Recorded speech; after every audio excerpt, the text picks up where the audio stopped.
those present that notice of this regular meeting of the Housing Authority of the City of Hoboken has been provided to the public in accordance with provisions of the Open Public Meetings Act. Notice of this regular board meeting of Thursday, May 9, 2024 was given by publication of the annual meeting notice of the authority with amendments as necessary and was sent to the Jersey Journal and Star Ledger as a public notice on Tuesday, April 30th, 2024. As notification to this general public of the meeting sent to the City Clerk of Hoboken on Tuesday, April 30th, 2024, with a copy of the agenda to be posted on the bulletin board in City Hall, Hoboken Library, and Hoboken Police Department, and posted on the authority website on Tuesday, April 30th, 2024. I direct the minutes of this meeting to state that I have announced that adequate notice of this meeting has been given as required by the Open Public Meetings Act. Director, could you do a roll call? I can. David Edwards. Present. Anthony Forbes. Aye. Barbara Reyes. Here. Jean Rodriguez. Here. Michael Russo. Present. James Sanford. Here. Erica Seitzman. Here. Thank you. Before we start this meeting, I would just like to take a minute to have a moment of silence for the youth that we lost last Monday, Mr. Damon Murray. So if we can please have a moment of silence.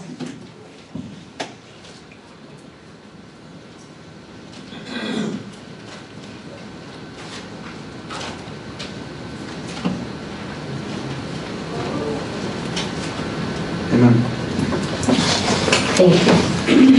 So before we start our public portion, again, I know some people have arrived after I spoke earlier today. You will have to sign in. In order to speak, you will have 5 minutes to speak. I do ask that you do it respectfully. I will not tolerate disrespect to the commissioners, to the staff, and vice versa. So you are able to say what you would like to say just respectfully, I ask. I also ask that you keep side conversations out of the audience because it makes it hard for our court reporter to actually take the minutes down. So please, if you have cell phones, I appreciate it if you guys put it on vibrate at this time. And any conversations you would like to have, please have them out in the hallway. And the last thing that I would like to let everyone know, I know this meeting looks a little different from others. We do have some rope around where the commissioners are sitting. No one is allowed to go past those ropes. If you are seen passing those ropes, the police have been instructed to remove you. Can I please have the signage sheet? Madam Chair, may I ask why the ropes are here today and not the last meeting? Sure. Obviously, I guess it was a learning experience. Unfortunately, we did have an incident at the last meeting where I felt that for the security of our commissioners, it's important that we have some barrier between the audience and the commissioners. So that is why this is in place today. Okay, that's it. Thank you. You're welcome. Mr. Ray Rodriguez. Just speak into the microphone. I'm sorry. Speak into the microphone. Should I set the time now? I'll do that. Go ahead if you want to do your own. Can I take this off? My name is Ray Rodriguez. I'm the karate instructor at the Hoboken Housing Authority. I've been here 15 years now. I'm proud to be here in front of you all. I heard that this young man, Damon, lost his life. I used to see this young man almost every day, pass by the karate program, and I used to bother him every day like I bother all the kids. When are you going to come to my class? And he would say, football. Well, do it well.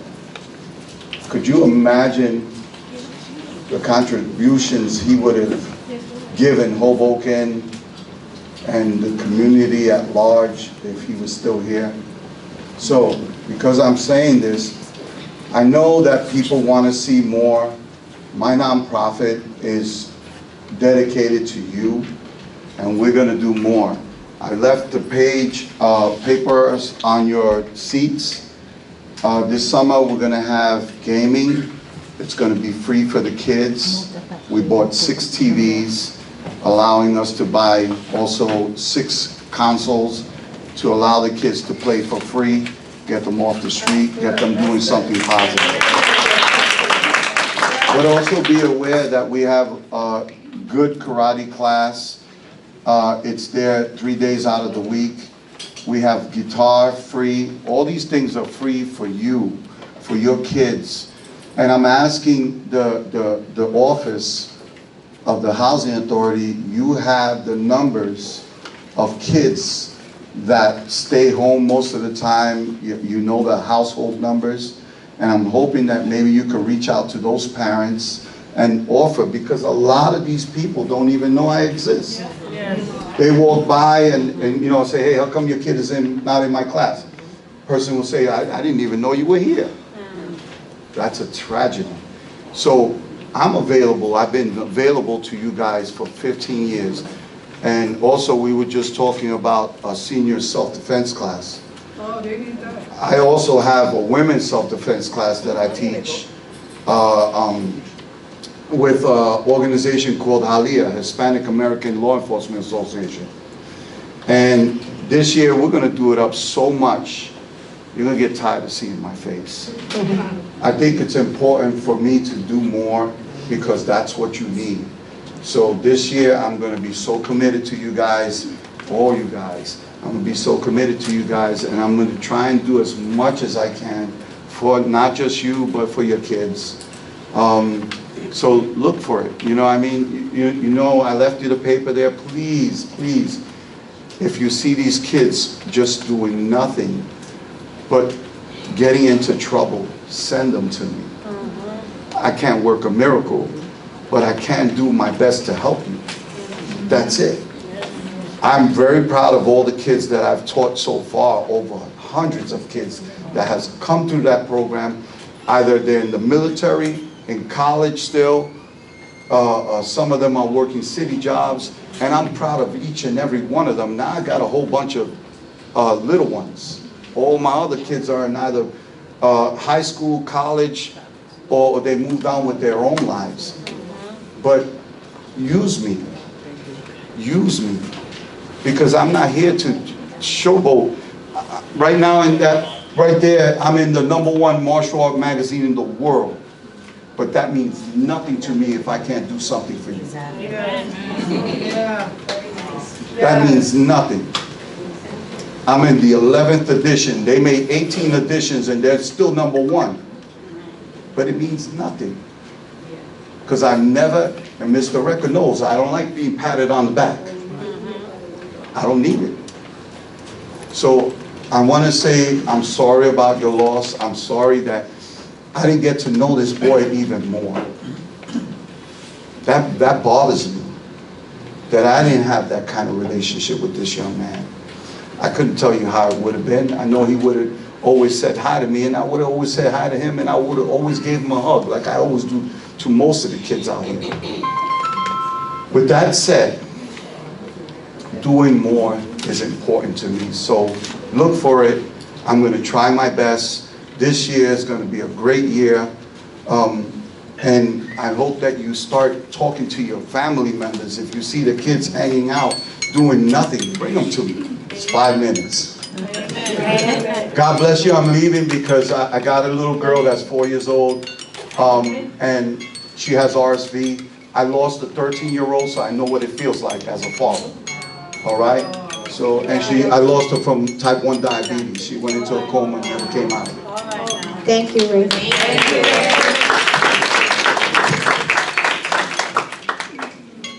5 minutes. Director, before I call the next person, are we live? Because I'm getting messages that we're not You mean live on Facebook? on Facebook. No, it's not working. It's not working? No. Patricia Waiters?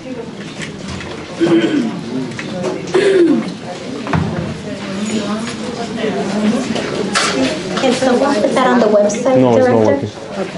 Please? Yeah.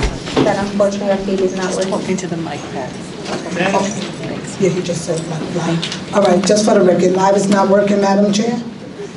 I'm sorry? Live is not working, he just No, confirmed. it's not. We're actually putting a statement out now on the website. Okay, thank you. And again, with respect, thank you, Mrs. Chairwoman, for always emphasizing about both, respect comes from both ways. I like what you said about the string, and don't pass this string. It should go both ways, with respect to this audience too. We can get a little emotional. We're not here to hurt or kill each other, but it's kind of hard to refrain. I understand what you're saying for safety and security reasons and the better of your welfare. We want the same thing too, guys, okay? So when you misconstrued us as angry and upset, when things happen that way and you cannot refrain, because a lot of things I don't want to say, I've changed a whole lot, it's hard. Trust me. And if something that impact me might not impact you, because you got a good relationship with the individual, but he had done us wrong. Okay, so when I stand up here, I want my minutes to be respected and accepted. That's all I ask you guys. I'm not going nowhere, number one, again, so I try to be nice, because I've been around a very long time. So that alone should show you my frustration. Mr. Sanford, my heart go out to you, because you an example of what I'm talking about now.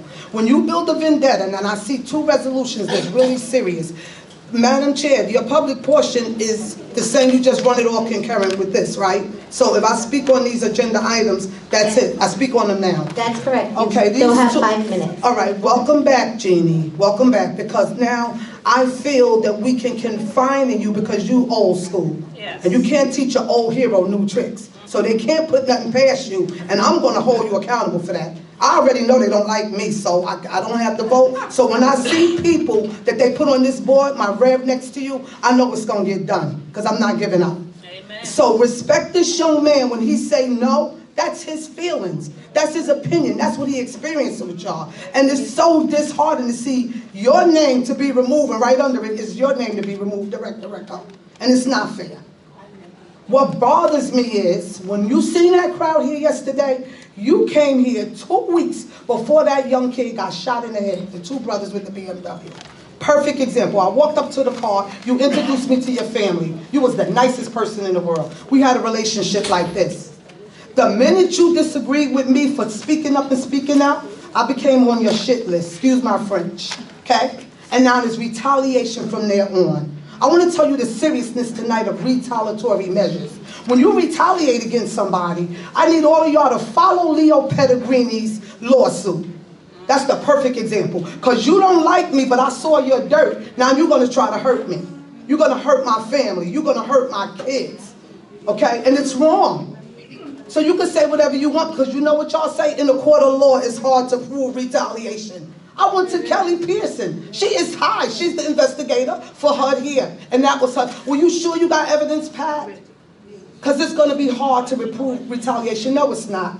I got records. I got where I had almost 2 slight heart attacks. I got where Mr. Merchant maliciously put my son from number 1 on the waiting list to number 72. And I can name 90 people that got apartments that wasn't even on the list. Amen. You see how sad that is? That's called retaliation. My daughter, my grandmother moved here in 1962. We want to stay in Hoboken. My daughter, forced out of Hoboken. But see, she had God on her side because she living in luxury apartments, paying pennies. And she don't have to tolerate with somebody that's vicious and mean. I'm asking everybody, and I would have been well organized if I knew you was on here, and I ask you again to respectfully step down. So what, you got a handful of people that's going to vouch for you, but I'm going to tell everybody again, I've been doing this since the 70s. Don't expect change with the same old tricks. Amen. You got to respectfully step down. Because if you don't, and this is not a threat, this is a promise, I will have billboards, crates and crates and crates of evidence to show what you did to my family, you and Mr. Merchant, for retaliation measures. And poor Jusidia, you excellent and professional. Even though they list you, I will not name you in my complaint. Because I know where the source lies. Thank everybody for coming out and supporting the Murray family. Barbara, you spoke well last night, but let's take those words and put it into action, sis. Come on now. I love your daughter like that's my daughter. I miss her so much. You feel me? So we got to straighten up from the school system, Hoboken as a whole, y'all. Take me serious. I'm not letting y'all down. I'm not going nowhere. I've been doing this too long. And I'm going to ask you in closing. The letter that I let my niece pick up from you, I already spoke to Corporation Counsel. Make a meeting with me, please, before I write my appeal, okay? I'd rather talk to you like a human being, if that's okay. Mr. Recco. Okay, all of my information is the same. Thank you, Patricia. Thank you, Ms. Chair, Madam Chair. And congratulations, Jeannie. I mean, Bird. Shayna Walker.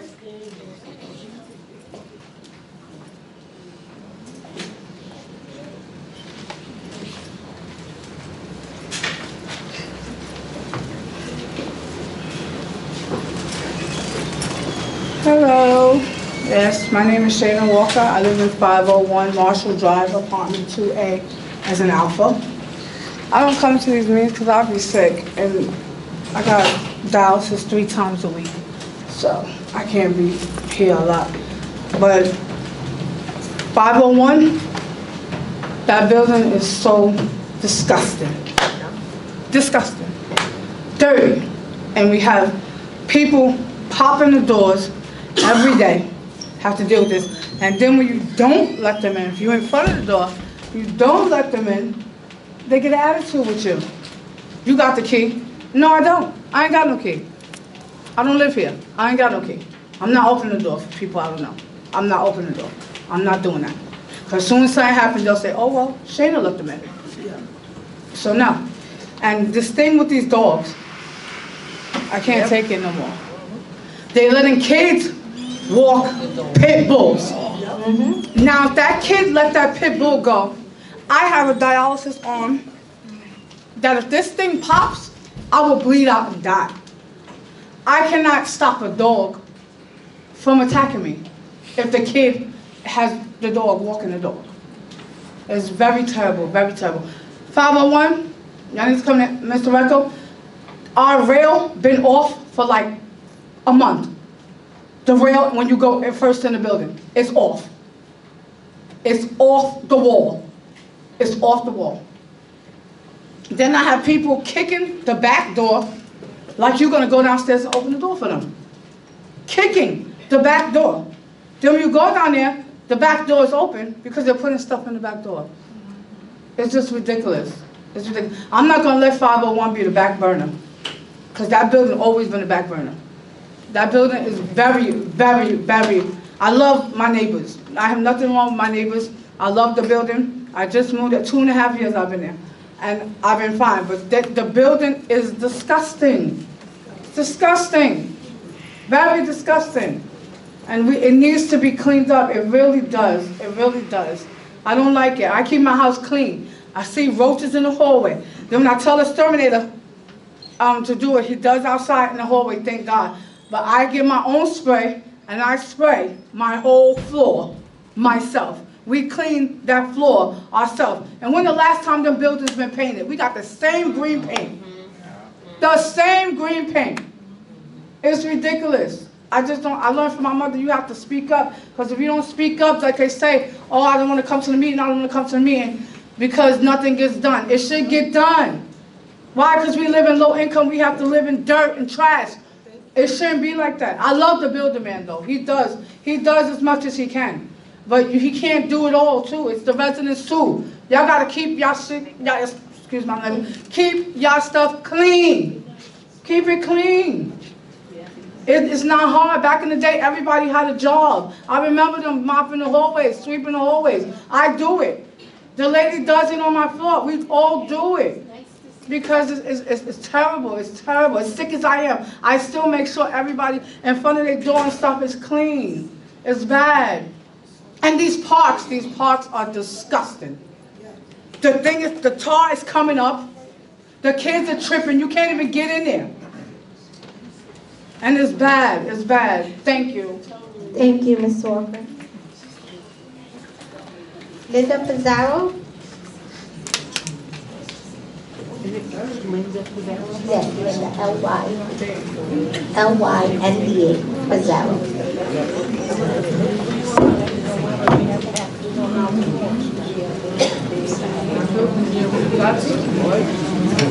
you just spell your last name for me? Pizarro, P-I-Z-A-R-R-O. Thank you. Thank you. Good evening, everybody. Congratulations, Jeannie, once again, on becoming commissioner. I will also say, as Patricia said, I believe some more things will get done. We needed more residents on the Board of Commissioners. Absolutely, I agree with it. And thank you, Barbara, too. I mean, not that I don't like some of y'all other commissioners, but I know that the residents, when we live here, we do care more because this is where we reside. So I do appreciate that. A lot of the stuff Patricia said, Shana said, people, my condolences to the Murray family. My son is related to them. That's his cousin. And it was a sad thing. And but that really did anger a whole lot of people, and I just couldn't stop crying either. And it's something that could have been prevented. I did see one thing, I ain't gonna complain about everything. Today, the cops was out of the cars, thank God. I seen that. I actually seen something get done that was said at a meeting. That has been a long time coming. Everywhere I went outside today, I seen the officers outside of their cars. So if something goes down, they can actually hear it because they're not inside the cars with the windows up looking at their phones. And that makes a big difference. So I appreciate that. But the dogs, they really are bad, even in this building. I got to reiterate that. That something needs to be done about them dogs. There is too many pit bulls in this, too many. And they are all mostly off the leash. Off the leash, they just let them run. And most of the people that have the pit bulls, they could like it or not, they don't live here as far as being on the leash. But they have these pit bulls, and some of them have 2 and 3 of them now. It is so many, it's ridiculous. And I was told that you're not supposed to have dogs over a certain size. And so why are they running around everywhere and nothing is being done about it? And enough is enough here. And the conditions of the housing authority, I must say too, something needs to be done. It's terrible. In all the years I've lived here, this housing authority has never been so dirty. I didn't like some of the former executive directors, but at least this place was cleaner. And I can honestly say that. And it's getting to the point where it's horrible. I don't know what's going on. Maybe y'all need to hire more staff. Something needs to be done. I've loved Hoboken my whole life. I'm 62 years old. I just look good, but I am 62 years old. And I must tell you that I have never seen this place in this condition. I have never seen this place in this condition. I don't even want to live in Hoboken no more. I don't want to live here no more. That's how horrible this place is. Something needs to be done. Our kids need something to do in the evenings and in the night, you know, before a certain time so that they can have something extra to do. And I do appreciate the man that's talking about the karate stuff. At least that's something. So we need to see something come out of this. And we need to get more people into the meeting. They don't come because nothing's getting done. So thank you. I got to turn around. Thank you, Mr. Sarah. Sandra Smith? She's not here. She's not here. She stepped out, yes. Kevin Grooms? What's the last name, Grooms? Grooms. G-R-O-O-M-S. Yes. Thank you. 2 questions I have, Director. I live in 221 Harrison Street, 221, and the door, we bust me in, it don't work. Almost 2 months it's been off. I have package delivered, and the guy can bust my bill because it don't work. The car works. The car, I give him the car, but the bell. Okay. Second question. The committee room, 311. Harrison, we can't rent the committee room. That one right there, 311. We'll answer that later. We don't do crosstalk on here. Oh. Yeah. Yeah, that's what I know. Thank you. All right.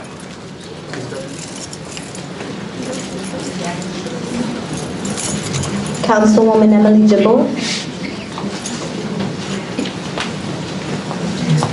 Again, for those that are walking in that would like to speak, please sign up. There's another sheet there. Thank you. Thank you so much. I initially came, well, first I want to just say and share with the community my condolences about the passing of Nunu and to the Murray family. I am committed to my role with the city in terms of partnering with the Housing Authority, all of you, Director Recco. I've expressed my sincere wishes to be working together collaboratively for what's to come out of all of the conversations that are happening. And thank you to all of you for leading a lot of those conversations.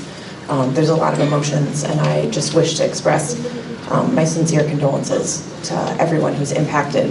I was speaking to one of the faculty members at Hoboken High School about Nunu, and he had run into him a week before and said they had a conversation about, taking the firefighter's exam and how excited he was. And he said, "You're going to be a legend. You're going to be a Hoboken legend. I know it." And I'm just heartbroken for this loss. I came initially also to just recognize and thank Chairwoman Reyes, Vice Chair Seitzman. Thank you for your leadership and your service. I know particularly given the events of late, it's been very challenging, and you have showed tremendous strength and poise in guiding your community through a very difficult time. So I wanted to thank you. As I sat here though, I did read the agenda and that there were a couple of items that are seemingly in conflict with one another regarding one of the commissioners as well as the director. And in light of those agenda items, I felt incumbent on me to stand up and say, Director Recco, I think you are also trying to take on this challenge right now about guiding the community through. No one has all the right answers. At a time of tragedy, there aren't a lot of answers. Oftentimes, it's a lot more about the questions. And coming together as a community to figure out how to ask those questions of ourselves and how to do the work to move forward. And I see you doing that, and I want to recognize that and thank you for the work that you're doing. I hope that this board can come together during a very difficult time, because I think that's what's most important. I understand and know that there have been some concerns that this board has not always been a united voice. And at this time more than ever, I hope that people are able to find a way to come together in the name of the residents of this community, because that was what you all signed up to do by being part of this board, is to work towards the betterment of this housing authority and to come together. So I hope that there are good conversations tonight that continue more difficult questions. Jeannie, thank you for joining this board. To Mr. David Edwards, thank you for also being a new member to this board. I hope you all can come together in what's right for this community, and I will be right here to do whatever I can to support you in my role. So thank you. Thank you. Sandra Smith? She was here. She was finishing here. Okay. Manuel Rivera Soler?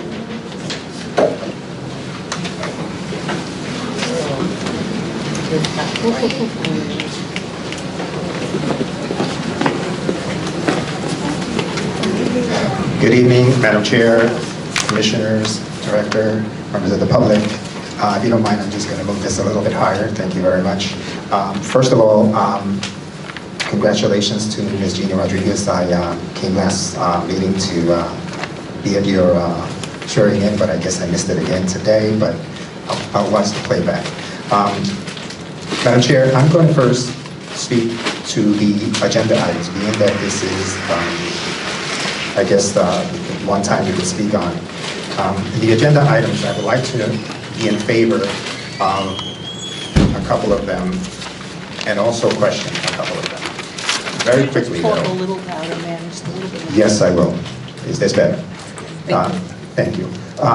Madam Chair, 2024-05.07 and 2024-05.08. Both of these resolutions are important. I would like to express myself in being in favor of it, especially in the youth organization for the room. That is very important. That's a very important principal step to help the community feel that their concerns are being addressed.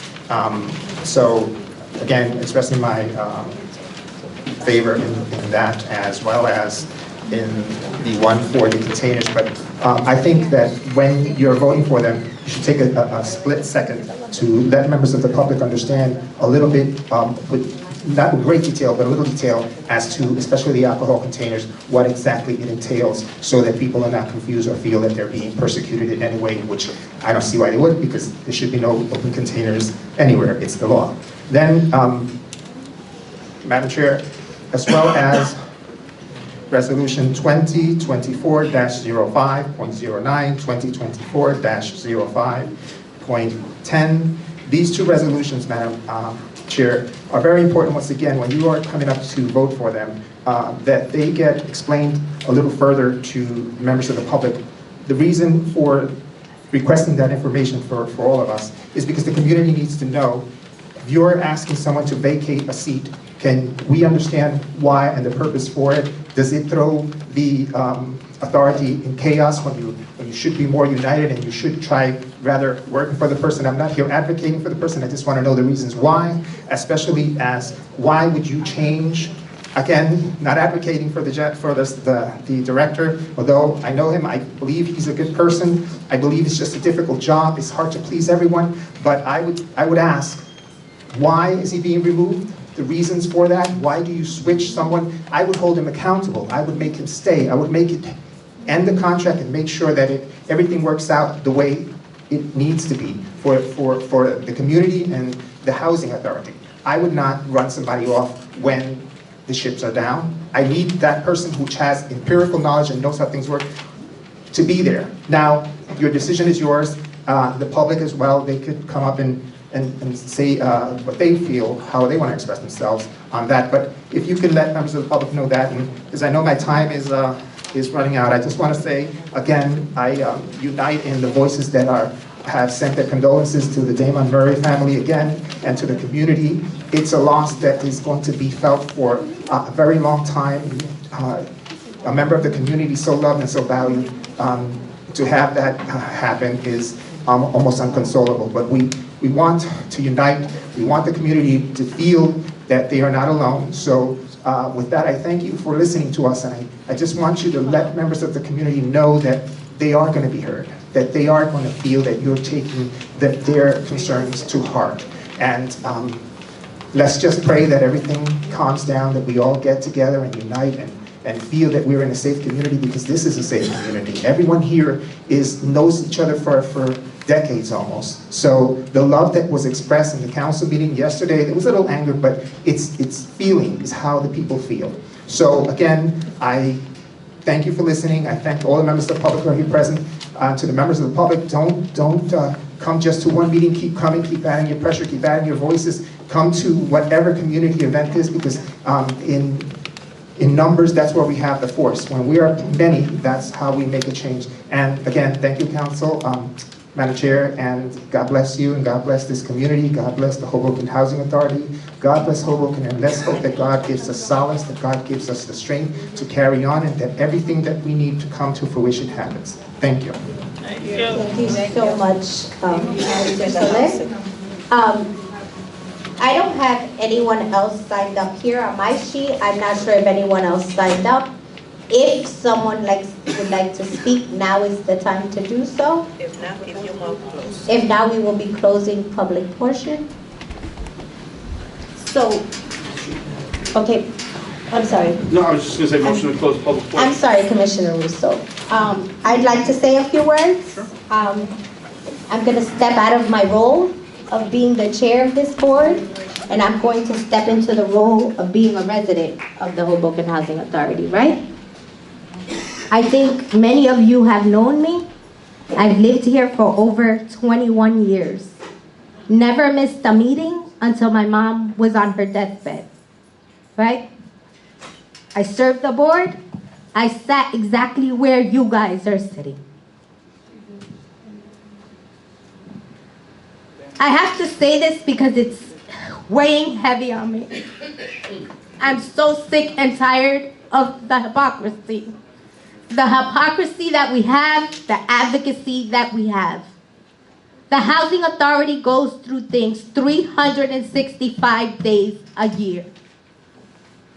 We have people here that advocate 365 days a year.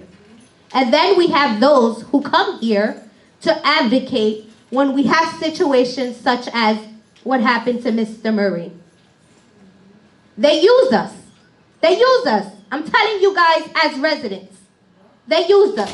They use us for a photo op. They use us to act like they care. That's exactly what happens. Anybody that knows me knows that I will speak and I stand on what I say. Right? I want to say that the advocates that have stood up and that come up and say, I speak for the people of the Housing Authority, you don't speak for me. I speak for me. I have made it my mission to continue to speak for me, for my kids, and for every other kid and everybody else in this community. There may be people here that don't agree with me, and I'm okay with that. I get it. It's not an easy job. If you guys could imagine what I have been through and Erica and the director in the last 2 weeks, I don't think any of you would be sitting here today. You do. You feel, as a resident, you feel like you want to give up.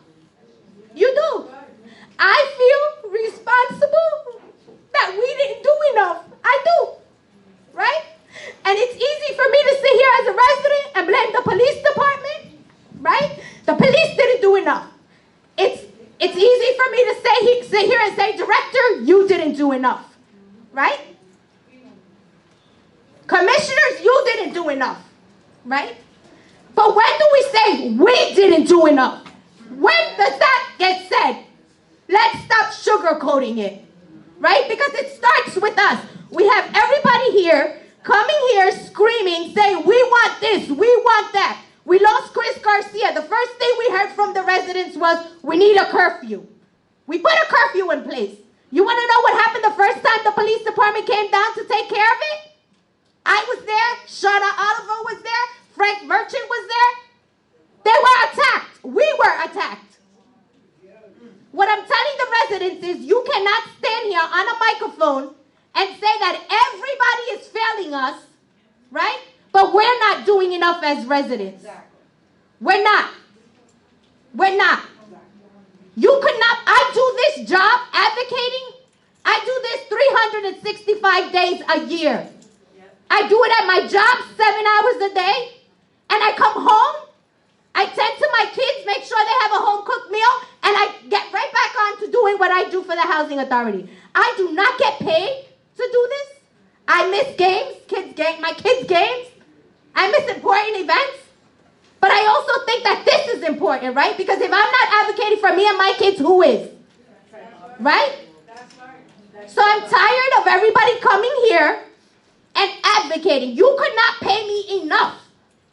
There is not enough money in the world for me to stop advocating. Because if any of the board, city council feels that what I'm saying is incorrect and tomorrow they felt like saying we need to remove her, I'm okay with that. Because you know what? You're not going to stop me from advocating. I will be right there on that side of the microphone, on that side of the table, doing exactly what I do. I do what I do because it's my passion. I don't do it for a pat in the back. I don't do it because I want admiration. I don't do it for any of that. I have no political aspiration whatsoever. I've made this clear to everybody. So what I'm asking you residents is stop allowing people to use you, come in here and act like they care. If they care, they wouldn't be part of the problem. And they would be here 365 days a year. Not when a murder happens and when the cameras are down here and when Facebook is going live and everybody else is going live.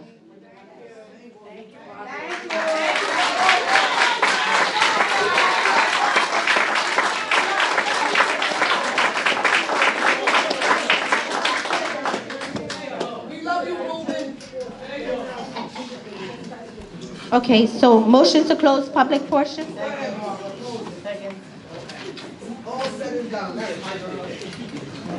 Director, could you please start your report?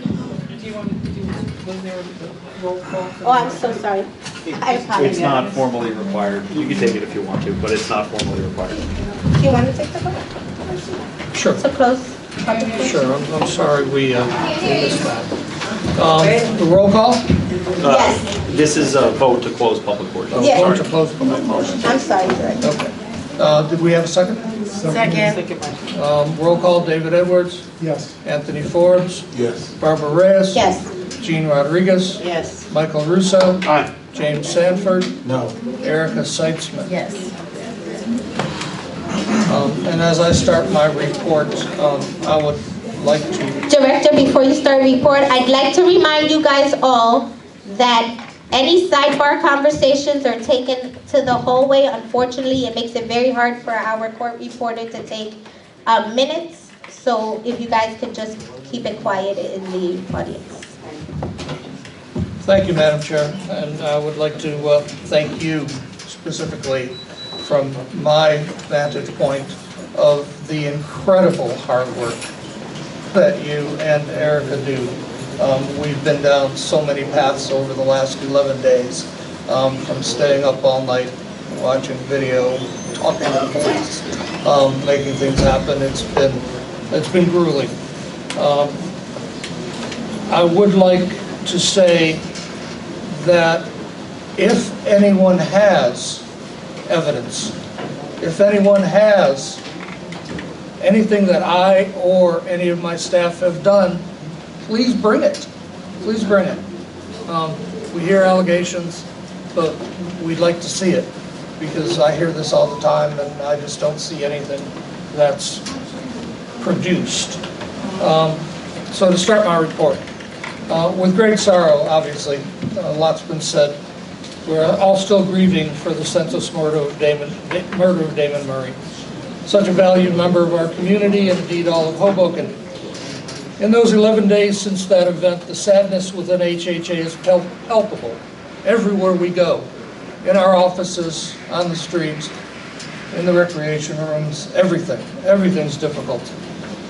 With great sympathy, we continue to express our common grief with Damon's mother, Carolyn, his family, and friends. The releasing of balloons in his honor on that Tuesday and the emotional vigil held last Friday just gives a small example of our common sorrow. HHA stands ready to help in any way.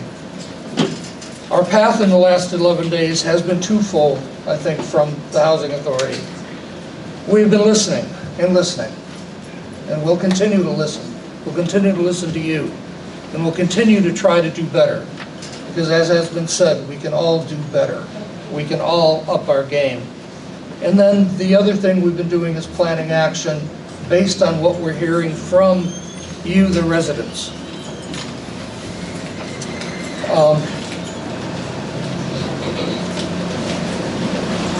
Our path has led us to a couple of things that we can do fairly quickly.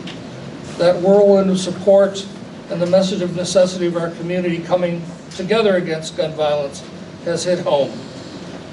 Of all the meetings and conversations that I have had regarding the tragedy, probably the most powerful was a meeting this week in my office with Nunu's brothers. Not biological brothers, his brothers. People that he shared his life with. That I have incredible respect for coming to see us and work. These are extraordinary young men. Extraordinary young men. We had a meeting with the representatives of CMU, a nonprofit well-established in Jersey City that works in the area of Jersey City Housing Authority. Hopes was there, Chairperson Reyes was there. It was made clear by the young men, as I asked them, what can we do? And they said, more activities, more things to do, more things to keep us as young men busy. Some of the things that listed, we talked about jobs programs. They came up with jobs programs. They came up with some type of a drop-in center that they suggested. Some type of a place that folks can come together and talk.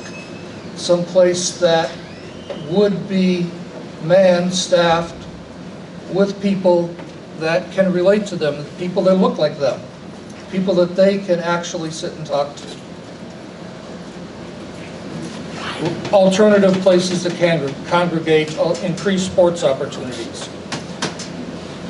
Interestingly, they were clear. What they do not need is overbearing police presence.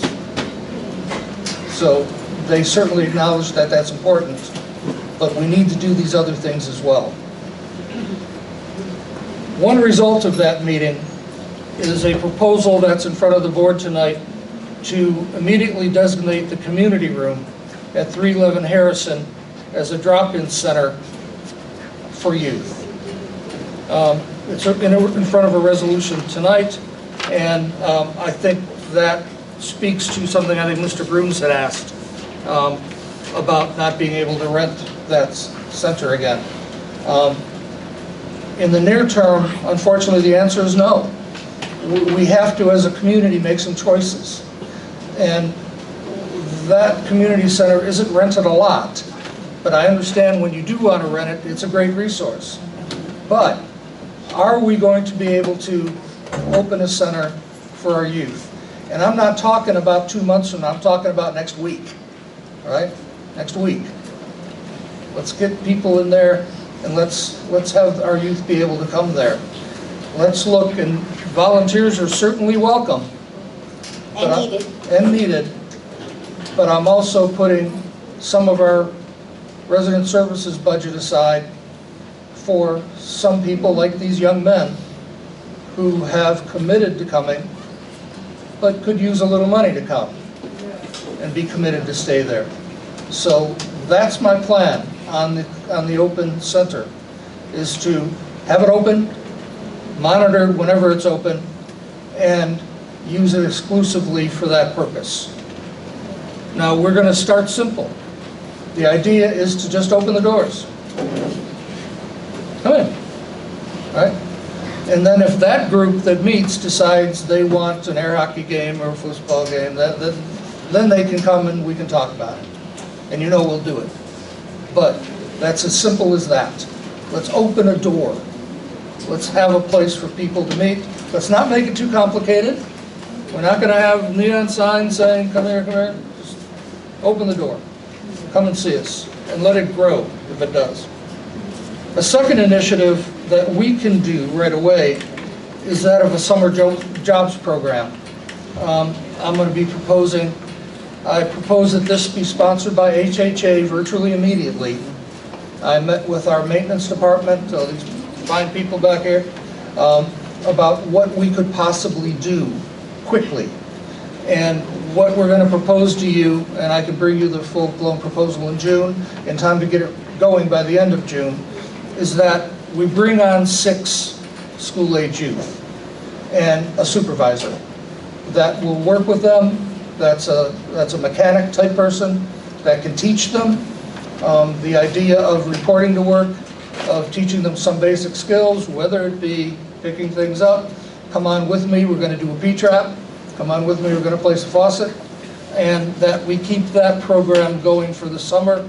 We did some cost takeoffs on it, and we can do this. We can do this. We think we've heard that we need more than 6. This is 6 young people. And we certainly hope that we can approach the powers that be to do a larger jobs program just as soon as possible. Something beyond the Housing Authority's budget. But this is a start, all right? This is doing something, and doing something quickly, something we can do. Last night in this room, we held a special security and safety meeting for our community. The police were there. Thank you, gentlemen. The chief, some councilmen, Commissioners Reyes, Seitzman, and Edwards were there. Councilman Russo was there. He unfortunately had to excuse himself early. The theme of the evening was to come together and listen to our community. Again, listen. We're grieving right now, so it's almost all we can do is to listen and come up with some things. So in talking about the gun violence and safety issues, we spoke of ways to come together. It wasn't always together, it was rough. We get it. We've got thick skin. We know we need to hear the message That's been said here before. We need to do better by our youth, by our families, and we'll be committed to doing that. I know that my staff is committed to addressing the issues. I know my staff has talked about little else over the last week than what we can do to make this change happen. Small things are important. Last night, one of the issues that came up, one of the persons stood up and said, "Where are the men?" Right? We had a room full of women. Not a couple guys there, right? Thank you. But a room full of women.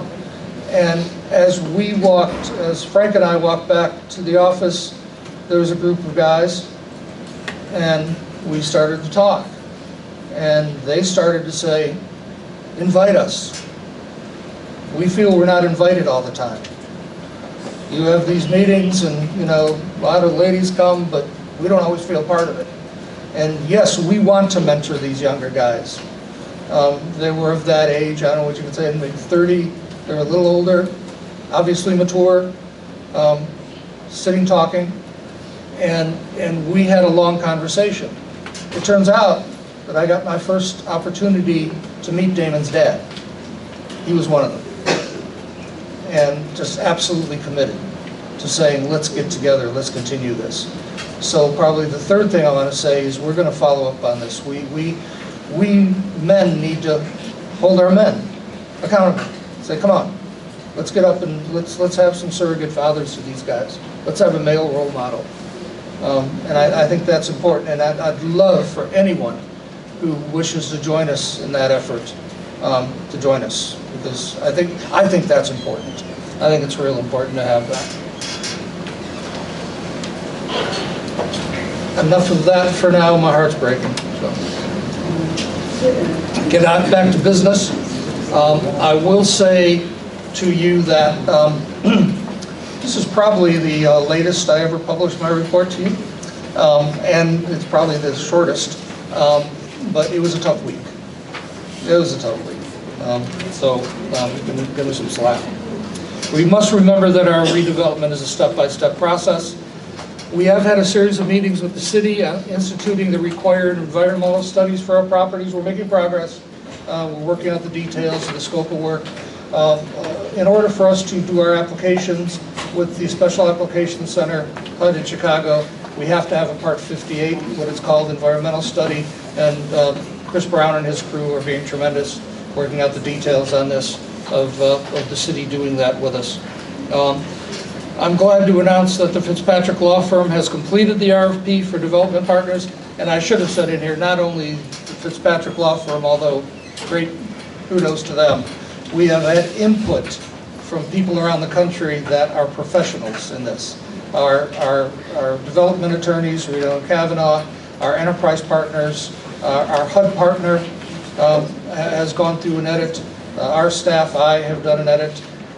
We had, which I'll be talking about this in a moment, we have had a group called EJP come in. I've talked to you before that one of the steps that we require is what's called a capital fund study, to talk about how we're going to, over the next 7 years, spend our capital fund money. Because once we build a new building, get folks in, demolish the first, our capital fund amount goes down, because we've now got this new building. So what are the needs for the people that are going to be with us, that are still in our housing? So we're taking a good look at that with them. They've been in town for the last 2 days. On top of everything else, they've been in town for the last 2 days, touring our developments, taking a good look from their perspective on what's needed and what's not needed. We are linking that with our financing, with how we're going to do our applications, the timing of those applications, and they also had comments on the developer's RFP that will be going out very shortly. We do expect that developer RFP to go out this coming week. So it's going to be on the street. So there's going to be a couple-month period. They're going to be putting in their RFPs. We're going to get a evaluation committee to get back together at that, and we're going to be off and running. It's another major step for us. So I'm very proud of all the work we've done on that. It's a very good product. The enterprise team has recommended this development director position. We're taking applications about. So if you know of anyone that has experience in the development field, please have them come see us. We're looking for somebody to work with us. If we can't find somebody, I could possibly go with a consulting firm, but I'd really rather have somebody for the next 7 years on staff with us. We are continuing our regular meetings with them. I did mention our capital needs study. It was very intensive. I can't help it, I wasn't going to say it, but I will. That again, like our HUD visit 2 years ago from a guy named Greg Byrne, they came to see us, and contrary to what many people say, they are around the country looking at public housing. They are everywhere. They go to housing authorities everywhere, and they are clear that they rarely, if ever, see a housing authority that's run as well as ours. That's clean on the outside. That's clean on the inside. Yes, we have some problems. We're not perfect. But they're very impressed with what we're doing. To walk into a compactor room and it actually smells good, right? Rather than just being infested completely. And they were very complimentary on that, and our staff. So we're working on our future needs for our admissions and continuing occupancy policy and our Section 8 admin plan. We plan to have that in front of you next month. So we will have an ACOP committee meeting this month, as well as when we get to the finance part of finance meeting this month. Our 2 requests for project-based vouchers have been published. They're on the street. One for the VASH vouchers and the other for single room occupancy. Deadline for proposal submittals is June 5th. So after that, we'll be getting together with you to do evaluations. On security issues, beyond what I just said, the city ordinance talking about giving the police department the ability to enforce an open container alcohol prohibition at HHA was passed on the first reading at City Council. Thank you, Councilman. We will be meeting with the Security Committee and HP and the Police Department in June to follow up on a meeting we had about a month or so ago, and obviously in the new light of our new conversations and our new listening. And I'd like to particularly thank Sergeant Collins for spearheading that communication with us, which he always does. He's in touch with us 24/7. Just quit calling me at 2 in the morning. But other than that, we love you. We continue to work closely with the HPD.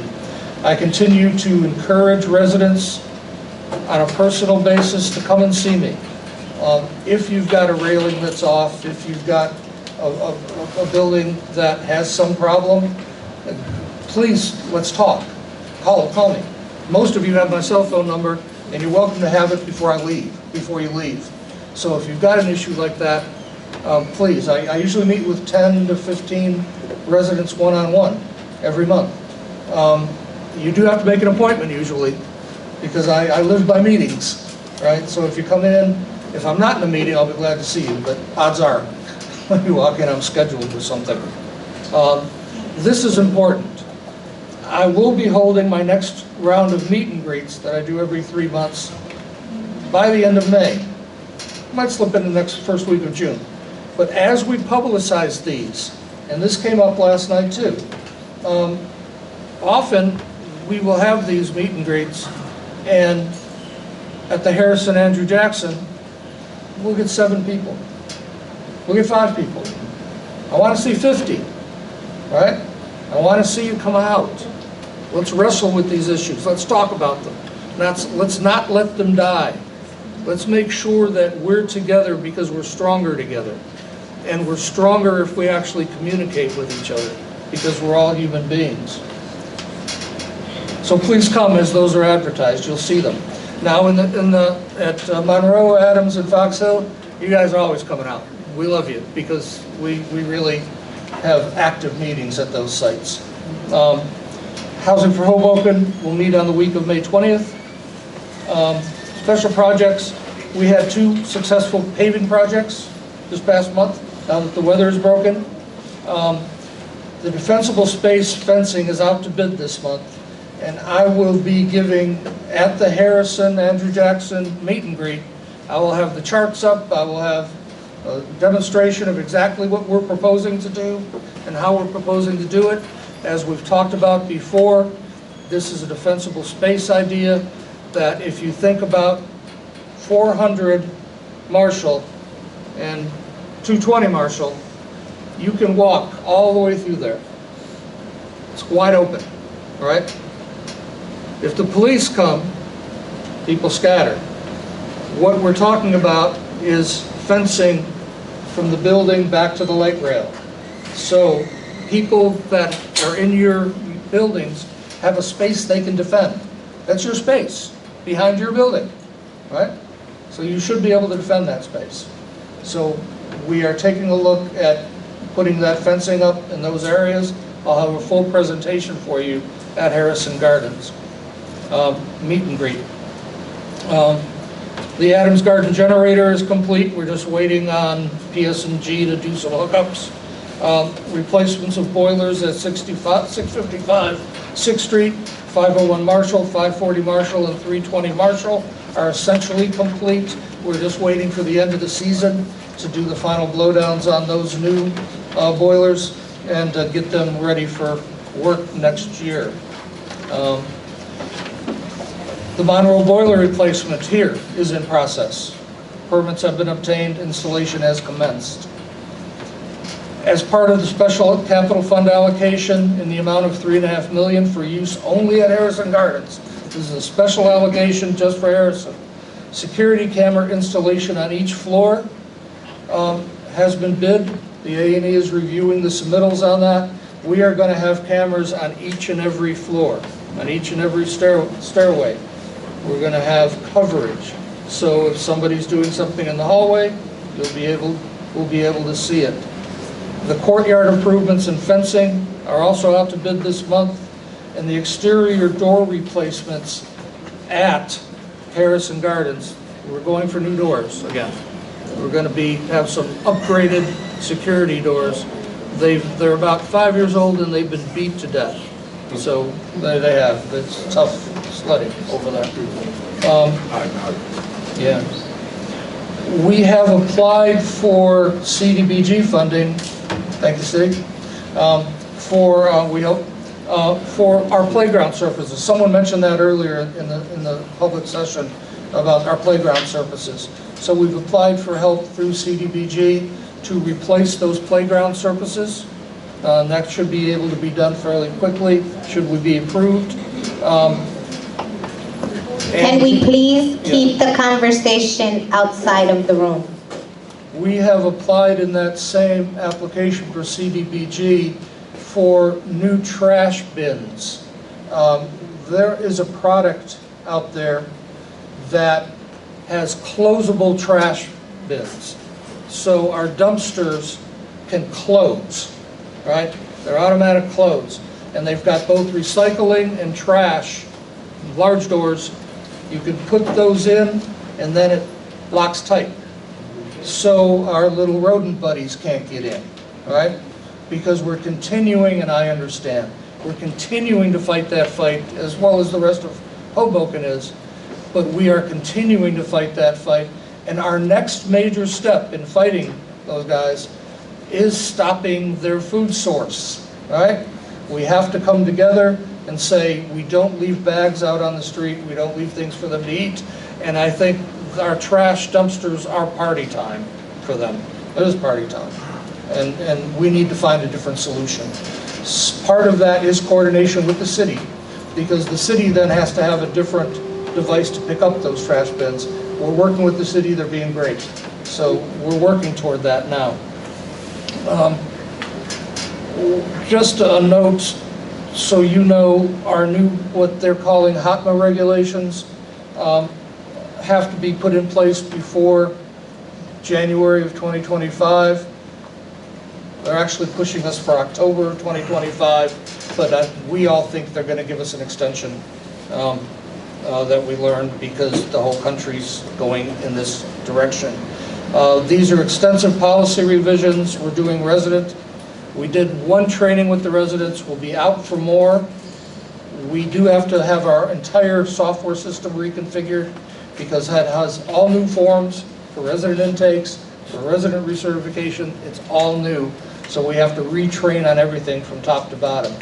HUD's system is actually going down for 2 months.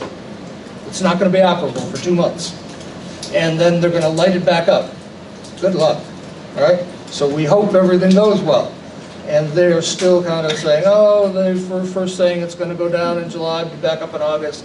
No, now they're saying, well, fall, whatever that means. But this is a major effort by staff, by our software vendor. It's going to be major. One of the things you may find in this, because the HUD system is going down for 2 months, we are going to try to get as many resident recertifications done as possible before their system goes down. All right? So where we may have come to you in September, we may well be coming to you in July and saying, let's do the recertification now, so we can get a little ahead of the game while that HUD system is down. And again, that's a national thing that folks are doing. It was something we learned while we were away last week. We continue to have our parking regulations in place.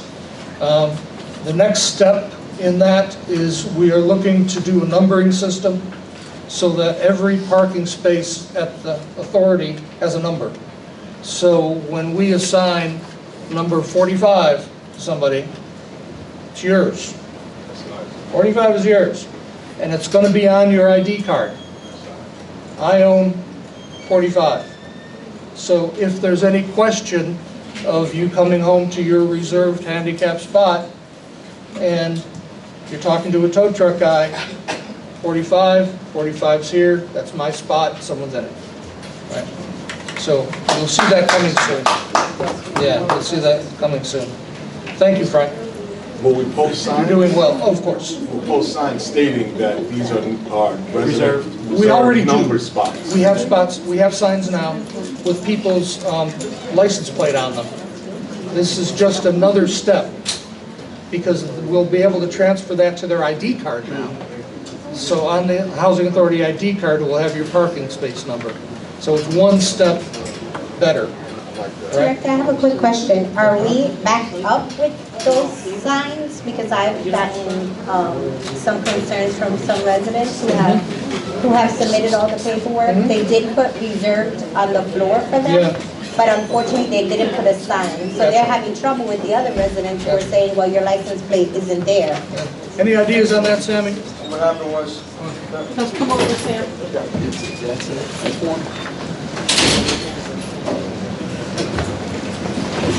Good evening.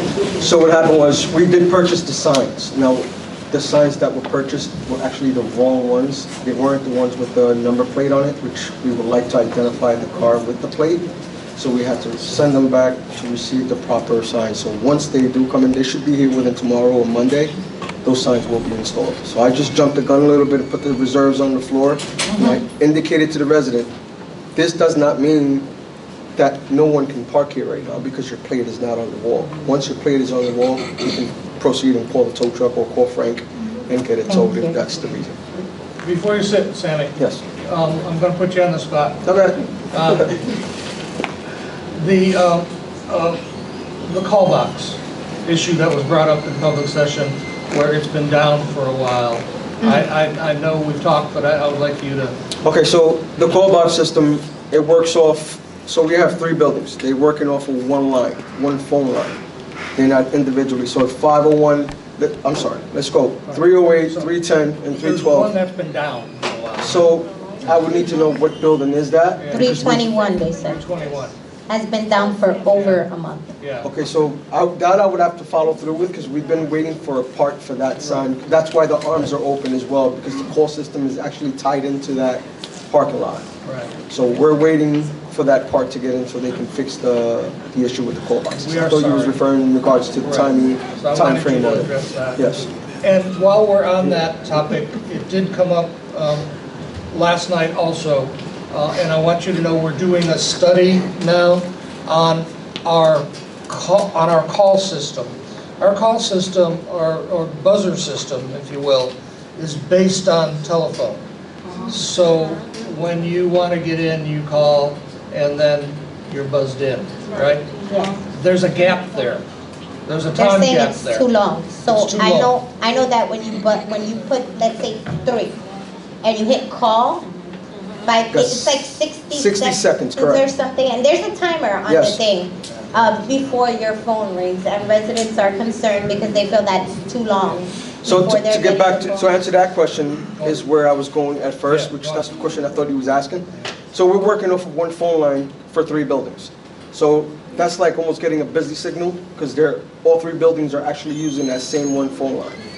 So if I'm in 314, pressing the number in, and 308 is pressing the number in or calling out, it interacts.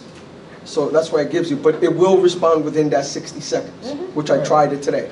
Yeah. The quickest respond I got was 15 seconds. Which we agree is too long. So what we're going to do, we're taking a look at that system. As soon as we heard it, we had Sam go out and study it today.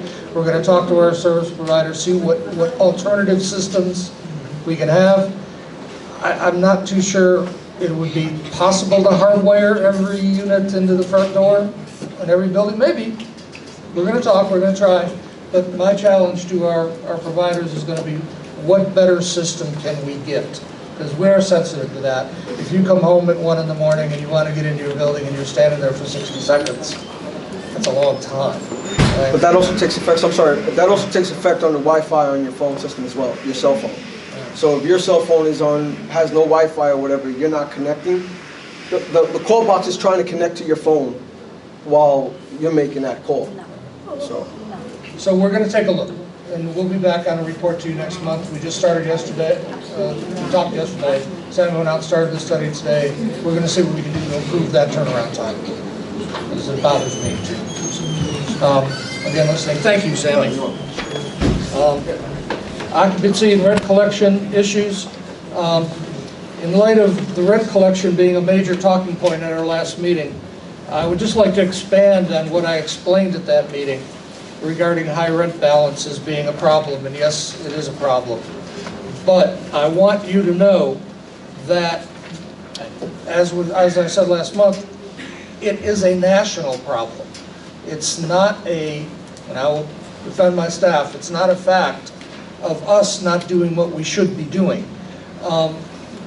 We went to a conference this past week ago or so, and there was a lot of talk by the HUD Assistant Secretary, by the heads of FADA and NARO, about how this is affecting housing authorities across the country. The pandemic and the closing of the courts and the trying to catch up with everybody in a equitable and reasonable fashion has affected housing authorities everywhere.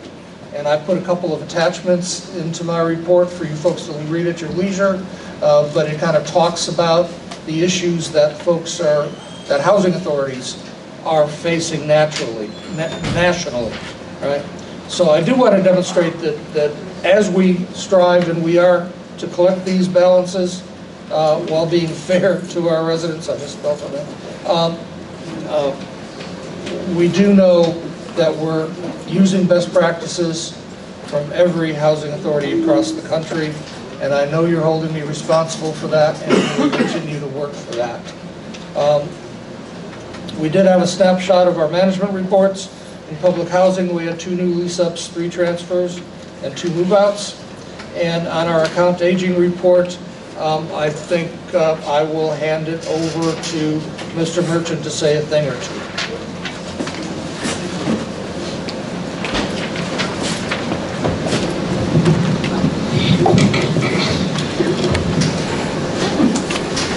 Good evening, everybody. Welcome to the board, Ms. Rodriguez. Before I start, my condolences to the family Damon, my condolences to our staff, to all our residents, to the board, because we all suffer together. And I don't think people outside of the three groups that I mentioned can understand what we've been going through. From the moment that it started, everybody in different ways. What happened last night here was, I think, the best thing that could happen for everybody, giving people the opportunity to, it's like an emergency room. You're not going to walk into an emergency room where everybody's happy, everybody's in pain, but we're together because that's how we get through it. So I would like to say sorry on behalf of us if there's anything that we could have done better or anything that we can do better in the future, and also to my staff, because in spite of this, you come back every day. Thank you so much. Mr. Impostado is not here, but I thank him for asking for this. I think this is valuable for all of us in our conversation. Every month I give you a snapshot, and basically what this is, what I did right now, you have on one side a graph, on another side a chart. The chart is just a simple transposition of the snapshot that I've been giving you every month, so the copies that you have should match up to these numbers.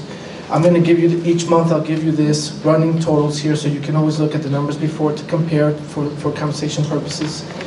For this month's snapshot, the chart that you see in the back is really only up to September of 23, which is where the chart in the front begins. Starting next month, the chart in the back will be the active chart, including what you're looking at here. This chart that you're looking at comes from a dashboard that is a public dashboard. Anybody here is welcome, and I invite them to go look up public housing dashboard, and then you can see this information. And it's not just for the housing authority. This is public information of every housing authority in the country. So you can go to the dashboard and you can select your filter. I'm proud to say that New Jersey is 91% and we are 96% right now. And this was as of this report, right? But we're actually higher than that right now. I would like to thank our staff because they keep pushing on the reporting, and we are at 98% in PIC, 97% occupancy, 97% both in RAD and public housing. And I do want to touch on the importance of what the director said about PIC. PIC is our reporting system. Our reporting system where HUD gets the information from every recertification, from every family, and that's how they do their analysis, and that's how they fund us, right? It is the same system they've been using for about 30 years. It's a long time. As long as they've been using PIC, it's the same system. They're updating it. They're not updating it, they're closing it. I want to make that very clear. They're not updating PIC, they're closing PIC. Why that's so important to us is when they open up, what we're going to have is a new system called HIP. In this new system, if you're not in there, you don't exist. So we need to get everybody in the new system, right? So the director touched on the fact that families might receive notices a little bit earlier than they're used to. I want to reassure everybody that if your recertification month was supposed to change your rent in December, even if you come in earlier, it's not going to change that. Still, your month will continue to be the month that you're used to recertifying. It's not going to hurt you. It's not going to change your rent earlier than it should have. It's just what we need to capture your information in our system. We need to have everybody in. That number that I said, 98%, that's pretty good. That's our standard. But we need to be at 100%. Because if we're not at 100%, then someone's not in there right now, right? So I need the staff, and I know that we've all talked about it. So we're putting a game plan together, and I need everyone to please cooperate with us as much as possible. We're going to be sending out a flyer explaining this for the families who are not here. If I would ask anyone in the room if you can share this information with your family and friends so that they know that they might be getting called upon for that. But I hope that this is helpful and what you were looking for. If there's more that you need, we'll certainly add to this report, but you guys have any questions for me? That was great, Frank. Thank you. We'll keep working. And again, thanks to Frank and his staff, the managers, they work hard. We do expect that in maintenance we'll have a more detailed maintenance work order report in June. We've been working on it, but with current events, we didn't quite get it out the door for you, but we expect to have it in June. Maintenance continues to work.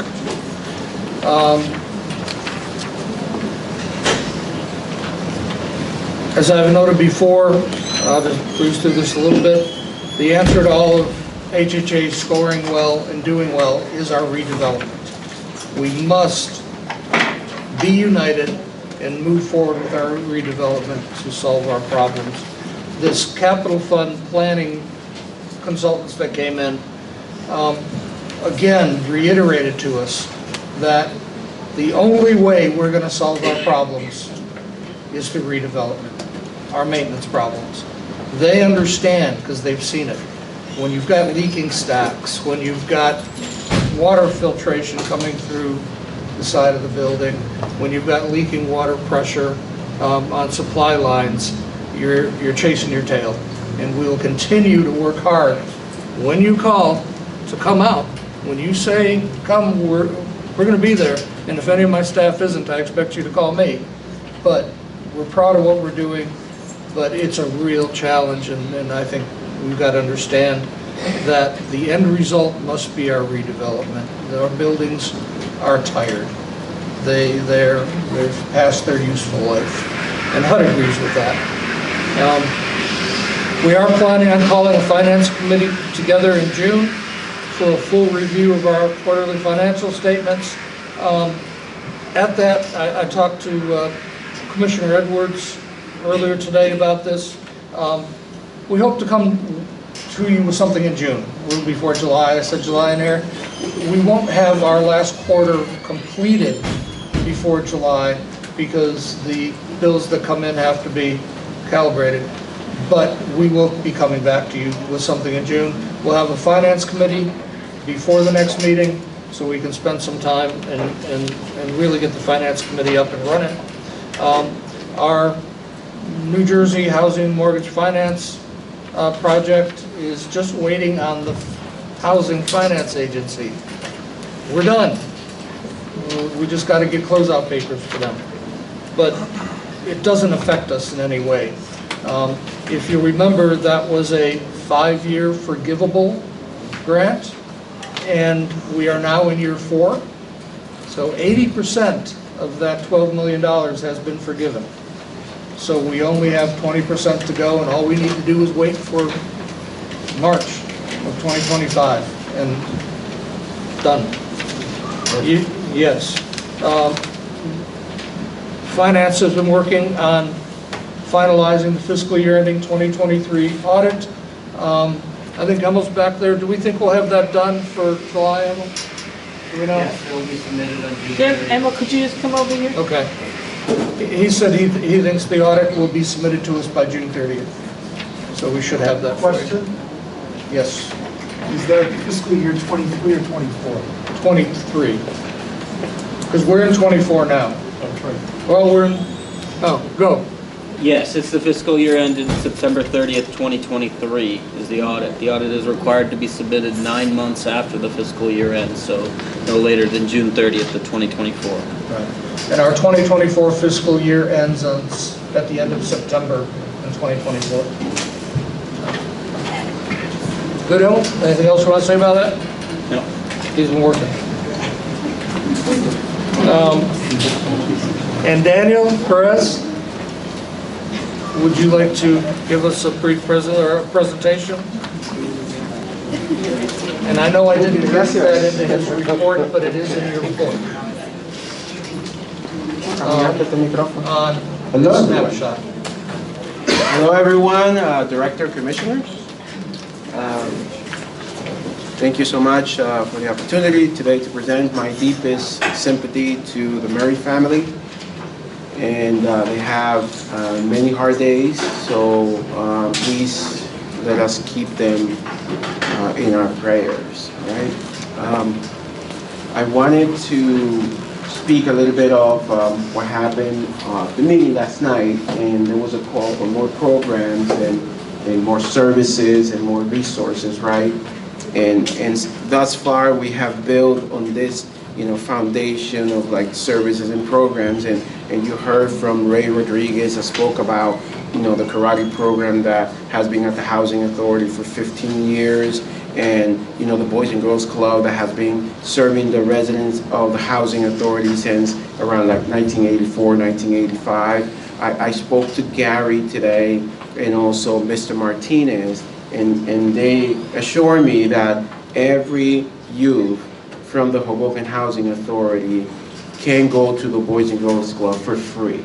So there is no charge. I know that there was a concern that was expressed at last night's meeting, but they guarantee to me that every resident of the Hoboken Housing Authority that wants to take advantage of the many services of the Boys and Girls Club can go for free. So please ensure that all of your kids, mom, grandma, please make sure that your grandkids and mom and dad, this is a great opportunity for us to be able to ensure that they take advantage of the services, not just with Amazing True Society, but also the Boys and Girls Club. And Luis Quinones and Community Lifestyles, and Commissioner Reyes with Hopes, right? And then we have a couple of other organizations that have also come on board this year, such as Team Wilderness, and True Mentors have been also helping our youth for many, many years here. And there's a couple of other organizations that should be launching their program pretty soon. We have Young Life, which is a new program that should be coming on board, right? And Strong Minds of America, which is going to be providing mental health services for our youth. As you know, we can do more, and we will do more. And we do have this annual family outing, but there is more for us to do. And we recommit ourselves to bringing more to this community. Many of you know me. I grew up in this community. Many of you know my brother, Carlos Perez, who is now, he's a pastor, he's a principal. He grew up in this community. So we are committed, the Housing Authorities Committee, I am committed to ensure that we bring more services and resources for our youth. So if there's anything that we need to be able to continue to support our families, please let me know, because I am here for the residents of the Hoboken Housing Authority. Thank you, Director. Thank you, Commissioners. Thank you. So we are committed to building on our foundation. We already have a foundation of event. So please come and see us. That's the end of my report. Director, I just have some questions. Sure. I know that, I know in the part where you said with meeting with you, and I know that Ms. Walker actually pointed this out, that her railing has been off, right? Yeah. My question now becomes is, why are our workers that are there cleaning every day not reporting this? Or is it being reported? Yeah, and that's certainly something we'll look into. I mean, it got our attention right away. She did say she likes her building maintenance worker. Yes. He seems to be a good guy, but the building's not clean enough, so we're going to look into that. And clearly, that person should be coming back to us saying, that railing's on. There's no question. So, Sammy, you're right. I mean, there's no question we're going to be... My thing is, like, Agreed. something such as a railing is important, right? Yeah. Because we do have elders in these buildings who Agreed. need a railing to go Yes. down. So, when she says it's been off for a while, it Yeah. becomes concerning, right? Not acceptable. Yeah, it's not. Yeah. So, the part about the building being dirty, I understand that. I lived at 311 for so long, right? And I remember the maintenance worker working so hard every morning to make sure that that building looked apart, right, for our residents. And by 1 o'clock, the building was filthier then, right? So we can't just sit here and point the finger that maintenance is not doing their job. I think Shayna hit it right on the dot, that it takes the residents, right? Stop throwing the stuff on the floor. You don't do it in your house, you shouldn't do it in your hallway. It's just, common sense. So that was one of my questions. The other with the security camera installations, you said that the bid is out, right? So we're waiting for the bids to come in, so then we could vote on it? Yeah, I think that's already been approved. Yeah. It was voted on last month. Okay. So they're just working out the final contract, getting the permits ready, and everything that needs to be done. So it should be going in soon. Okay. Excited about that, by the way.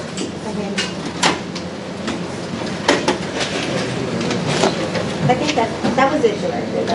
Thank you, Chairperson. Does anybody have any further questions, concerns? Yes, Vice Chair? So, as you know, it's been a horrible week, couple weeks. My condolences again to everybody who loved Nunu, especially the Murray family. But I have to say that I couldn't be more proud of the team that we have, because it could be 2 o'clock in the morning, it could be 5 o'clock at night. Myself, the chair, the director, Frank, anybody else we need to bring in moves faster than other people. So I want to say thank you for that. Nobody is perfect. I have been the chair of the Resident Services Committee for maybe 2 or 3 years.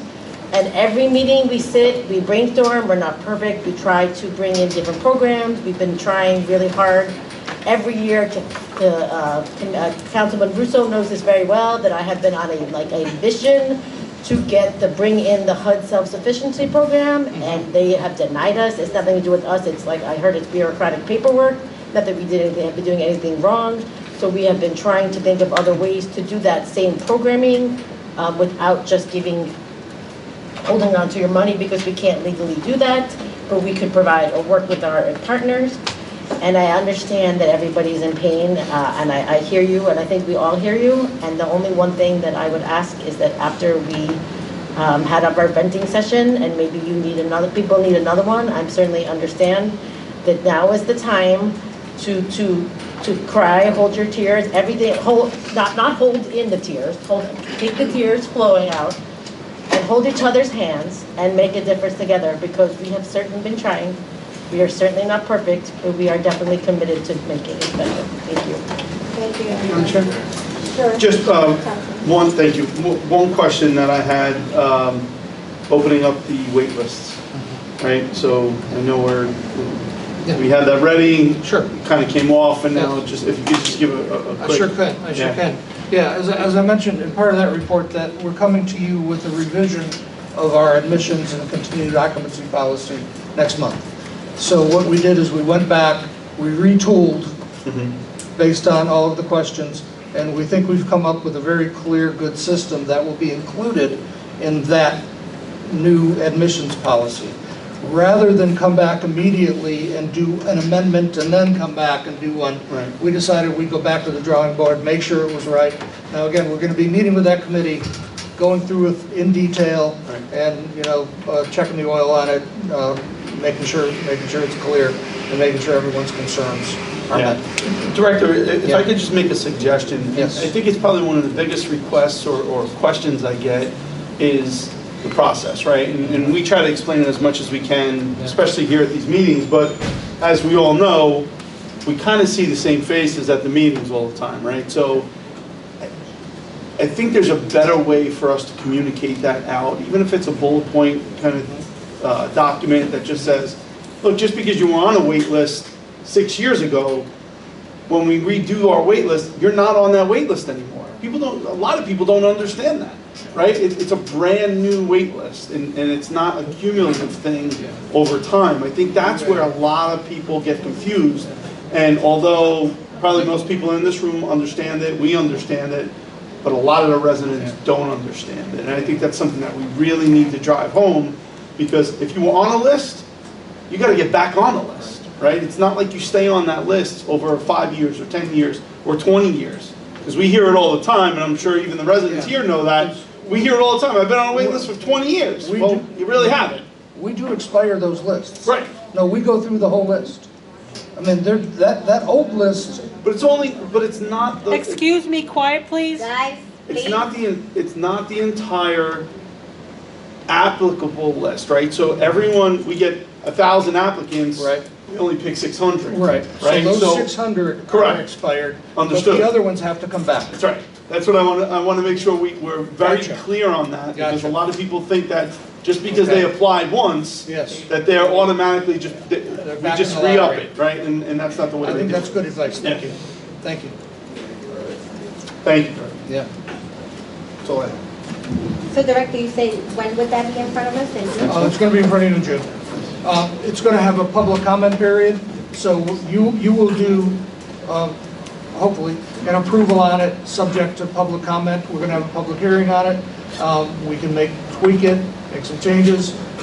We then want to make sure it's done by the end of July, so we can get it approved in final form August, September. So there's still some time. And I'll be out to our resident meetings with a review of it as well. So on those meet and greets, it'll be good meetings. If I could quickly, Director, just to add to that. In terms of the timing, the way the Housing Authority has done it in the past is to have a draft ACOP and admin plan in the situation, put it out for public comment, and set the hearing date at that time. It's got to be at least 45 days in advance of the hearing date that notice is published. So that would be at the earliest right after the June meeting. So I've given the Director a timeline, and as part of that, it may be necessary and the way it was done in the past by the Housing Authority is to hold a special meeting for that public hearing for a limited purpose, no public comment, but just to essentially hear comments on those plans. That way the commissioners can all have their say at that time as well and not have a sunshine law issue. So it may be, and I'll defer to the Director, that there's a need for a special board meeting towards the end of June in advance of I believe it's in advance of the July board meeting, if I have my timeline right. So that you could then consider adopting a plan that incorporates those comments at the July board meeting. And if you remember last time, Commissioner Russo, I know you were frustrated with this, the plan then has to be submitted to HUD, and HUD has 75 days to make a comment on it.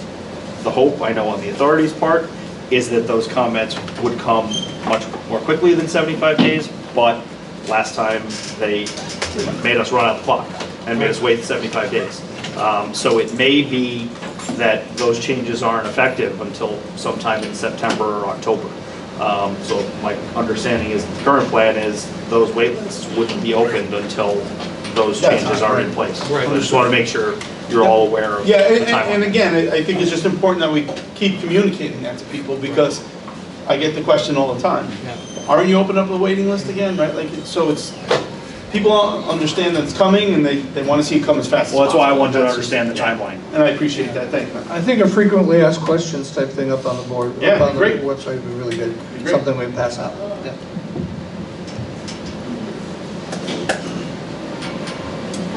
Any further questions, discussion? No? Yes, I have a couple questions. Go ahead, Commissioner. So this first question is possibly let's start with council, and then perhaps we move to the executive director. One moment. So, council, about 5 years ago, you had assisted me in completing a questionnaire regarding the HMFA questionnaire. That was about 5 years ago, and I believe that's the same loan that was discussed in the director's report. Do you recall that? Yes, Commissioner. I wouldn't say necessarily assisted you in completing it. We distributed it for the HMFA, collected them on behalf of the authority, and coordinated their submission as a package to the HMFA. Yes. Well, we'll have to respectfully disagree on that point. You did assist me. I sent an email earlier this week requesting the contact information for the person at the NJHMFA. I received a response from your firm, and I was wondering if you could give me that contact, or do I need to ask the director right now? So as we informed you in the response, that is information that there's a policy on, that request should go through the executive director, not our office. And also, just for a little bit of background on that particular question, we informed you that we have not had direct contact with the HMFA for quite some time, a matter of years at this point, so we don't even have that information. That would be more appropriately directed towards the executive director. Okay, so I will ask the director for that information, but I'm still curious how we can have a conversation about that, because you did assist me with preparing that document. Are you saying you can't talk to me about it without me going through the director? I'm happy to discuss however would you assisted if you have a question about it, but essentially, as far as I'm concerned, as far as we're concerned, what you sent in your email was an information request, and the policy that was adopted by this board is that information requests should go through the executive director, not our office. What policy is that? I don't have it in front of me. I'd be happy to get the actual name of the policy, but it was the policy that was adopted approximately 4 or 5 months ago with respect to information requests by commissioners. Okay, so adopted 4 or 5 months ago, that policy. Correct. Okay. So then just moving on, Director, can you please give me the contact information for the NJHMFA person? I can look at what's in our files, if you'd like. And Yeah, can you drop me an email on that, please? I will drop you an email. Thank you. Could you please get that to me within a day or two? Instead of the 3 weeks that's allotted in the policy? I don't think you're going to get it before the end of this week, but sometime next week, most probably. Okay. I would ask you to please prioritize that. Guys, can we please because stop the side the conversation? questionnaire that I prepared is a legal document, and I have questions regarding it, and I believe I need to update that legal document, and I do not want to risk being in violation of the law. Yeah, I'll do my best. Thank you. So, moving on.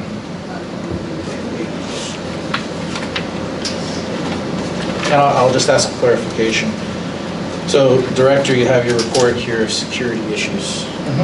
I have some questions about security here at the Housing Authority, and I'm not sure if we should have those questions now for the Director or questions for the police, if there's anybody from the police. The police is actually here. We have Sergeant Collins here. Sergeant Collins, would you like to come to the front?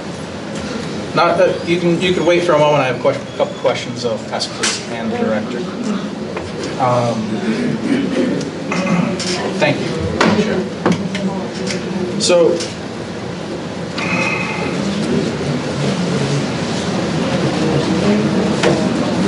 Guys, can we please stop the side conversation? Thank you. So, Madam Chair, like yourself, you made a very impassioned comment earlier, and if I might have 1 minute to make a comment of my own to give context to the questions that I'm going to ask. Absolutely. Thank you. I respect the differences of my colleagues who may or may not come together in this spirit of come together, that people encourage me to adopt. But having been here quite many years, and a lot of what you said, Madam Chair, resonated with me. I'm asked to come together quite a lot. I'm asked to toe the line and not say things or just go along to get along. But you know, as I read about the unfortunate shooting that just recently happened, it got me thinking about how many more shootings there have been over the years. And I think you, more than anyone else, are aware of them, having been here in the Housing Authority for so long. And so that's why I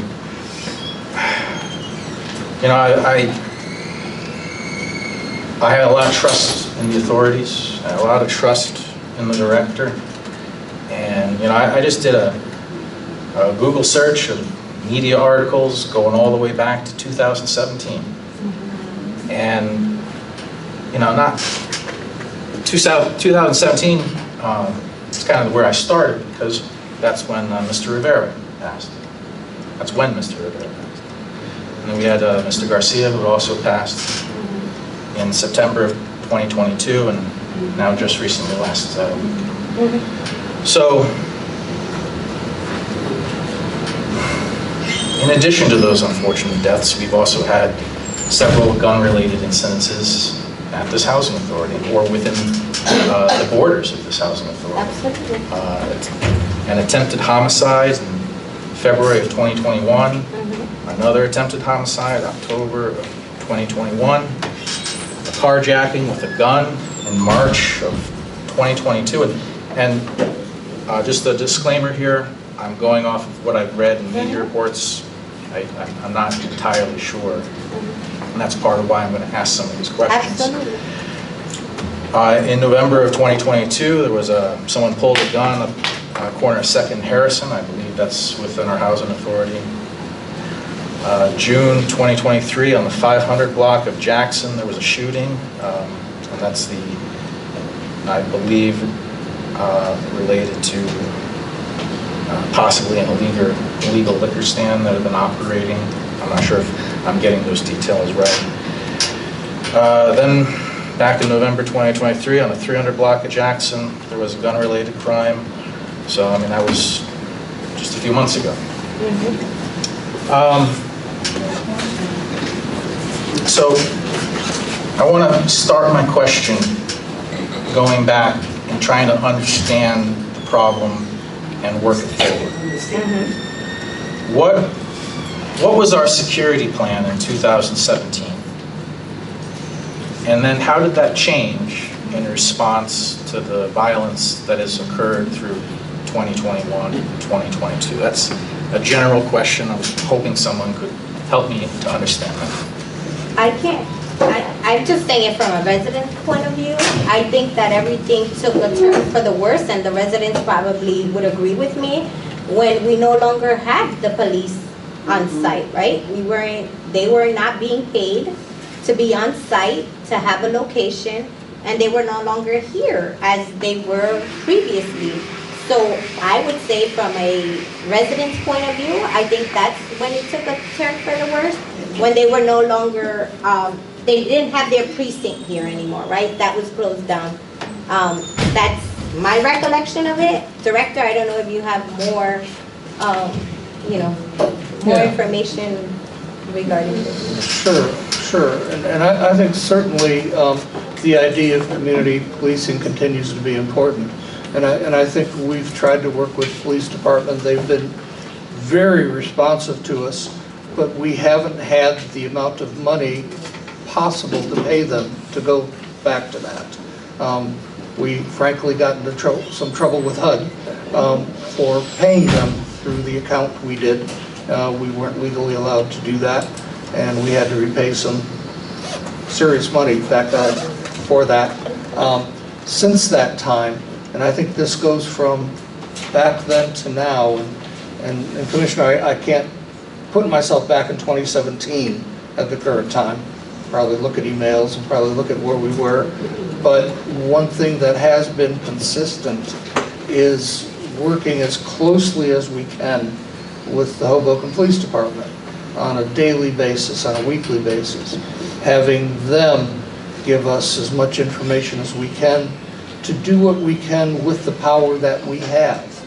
The power that the Housing Authority has is eviction. That's our power. We can't give tickets.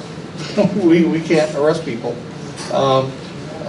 We've got limits on the power that we have. And in order to evict folks, we've got to have clear evidence. You need to see that on a video, or you've got to know if it's a resident of ours. We enforce that. But often, you can't tell who the person was sometimes, or they're from off-site. So we don't know who they are, even if we saw them. But I think the police have been very active, particularly if there's a shooter, on turning over every rock possible, on finding what happened, how it originated, and what went on in that incident. And again, our other approach was with the things that Daniel Perez was mentioning earlier. We've been out there looking for nonprofits to come onto our sites, to use our community rooms, to support those things that will help our youth stay busy. Again, as we said, let's redouble our efforts to do that, because that's important. As the young men said, that's crucial. Now, was there a link, and I'm not a social scientist, is there a link that I think there is, to what's happening with the prevalence of guns? a lot of folks are packing. A lot of young men are packing out there, man. Every day.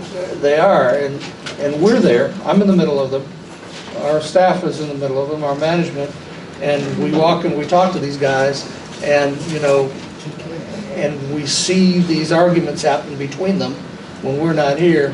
And I think possibly when we were growing up, Rev, Councilman, everyone, we would fight it out, right?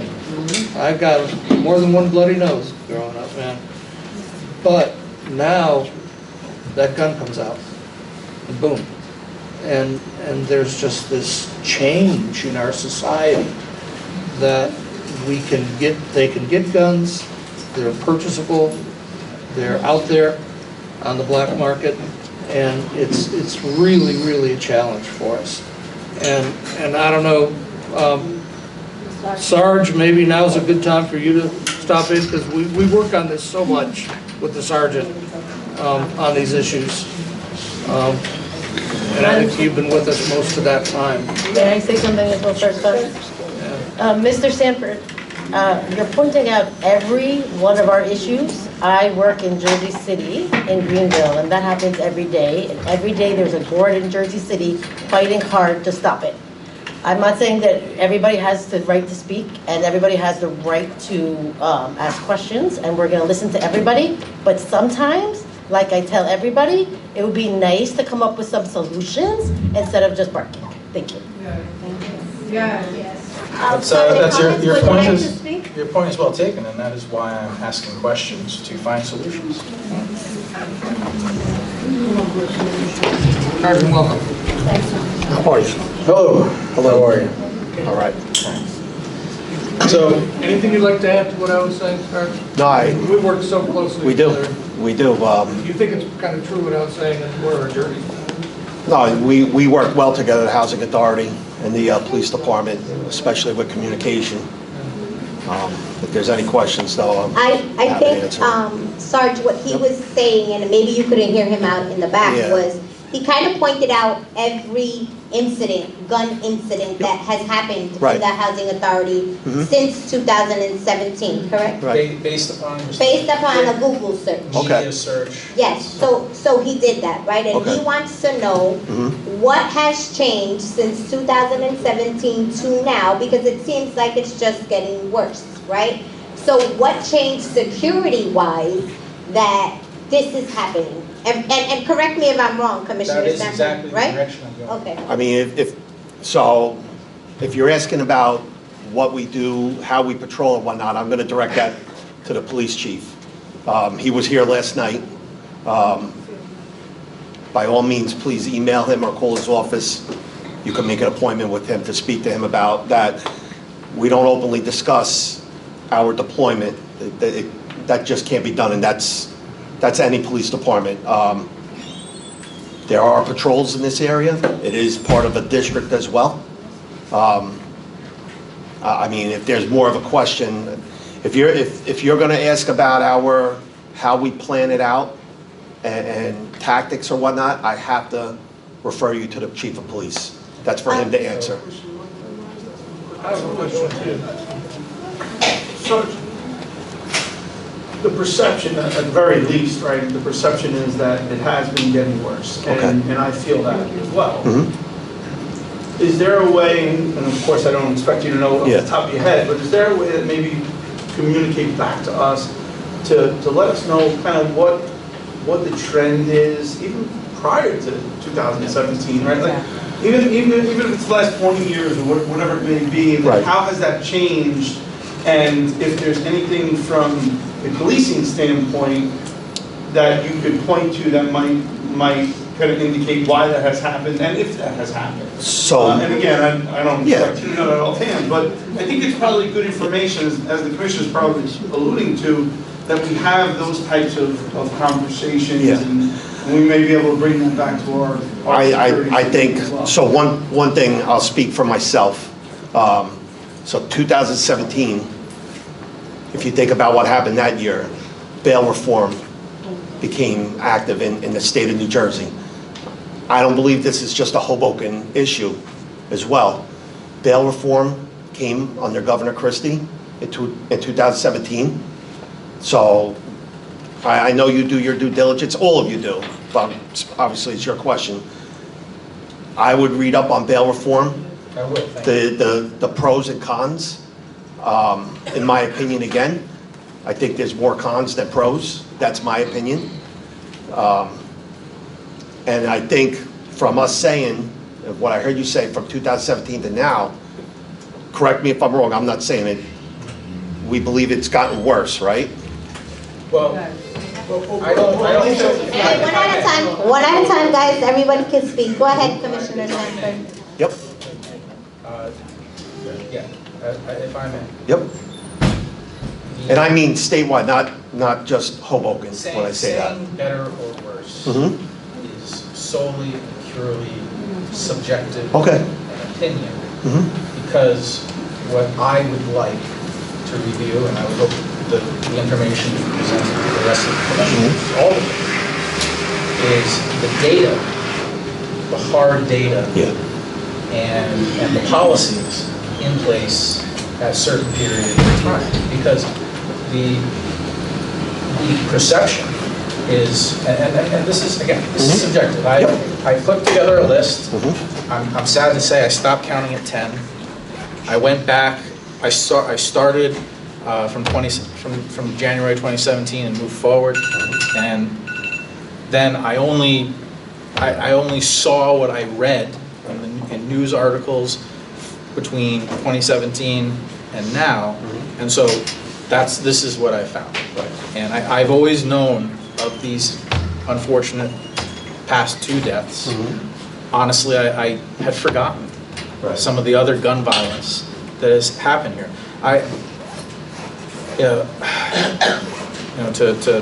To build off of the chair's words, the impetus to do better, right? I want to do better. Right, everybody. I want to understand the data. I want to understand how the policing works. I want to understand how our housing authority policy works in consort with the police policy, your department's policy. I understand. You've actually said many times that you can't share this information because it's, and I get that, but at this point in time, I do feel that I need to ask these questions. I want to ask these questions. So I'd like to know that data, and I'm not going to grill anybody here more than I have to. So where I'd like to start is the data. Right. Obviously, I don't have that. I know, right, exactly. Okay. Exactly. And I made that very clear to the public. Right. This is just a beginning. Right. So from the police side, what is the data that I would need to understand how our properties are being policed, how our Hoboken assets are being deployed, and what was the policy in 2017 or the policing practice in 2017 versus at any point did it change? Right. That's not an accusation, it's a question. I understand. Right? Are we still working off of a mindset from 2017, or have there been changes over the years? I don't know. And then what were the effects of those changes? Right.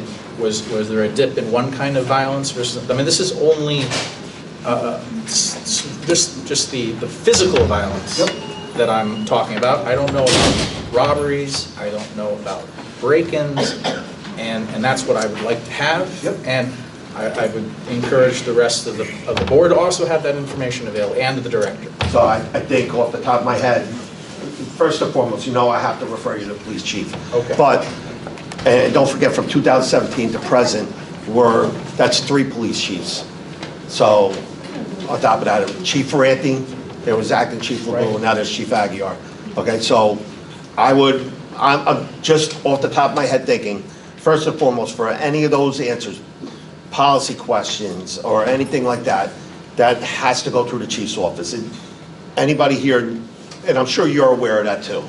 All right, and then also, just what I would do is, when we have, I think, those next public safety meetings, Director, I know you control it or whatever, but obviously, that would maybe be the time also, because you have the chief there. But for this right now, and obviously, when the meeting's done, I'll give you, you know, obviously the email, send him an email.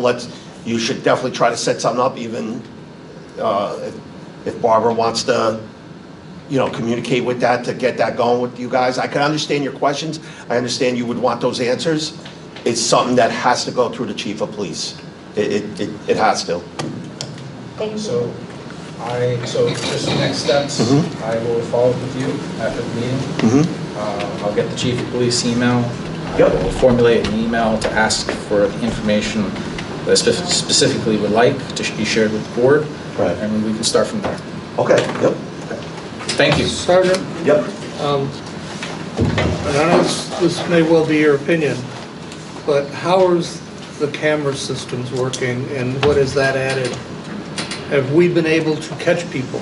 Yes. Because of those? Have we The been cameras are able to excellent. prevent things that we may have seen ahead of time brewing through those cameras? No, the camera system here is excellent. It could only get better, which I believe that's on the way, from what I'm told. It's helped in many investigations, many. I know that. Thank you. Thank you, Sarge. Commissioner Sanford, I just want to say, you know, I appreciate you asking these questions, right, as a resident, because everything that you have named or you have on your list, I've lived, right? I live here, and I live it.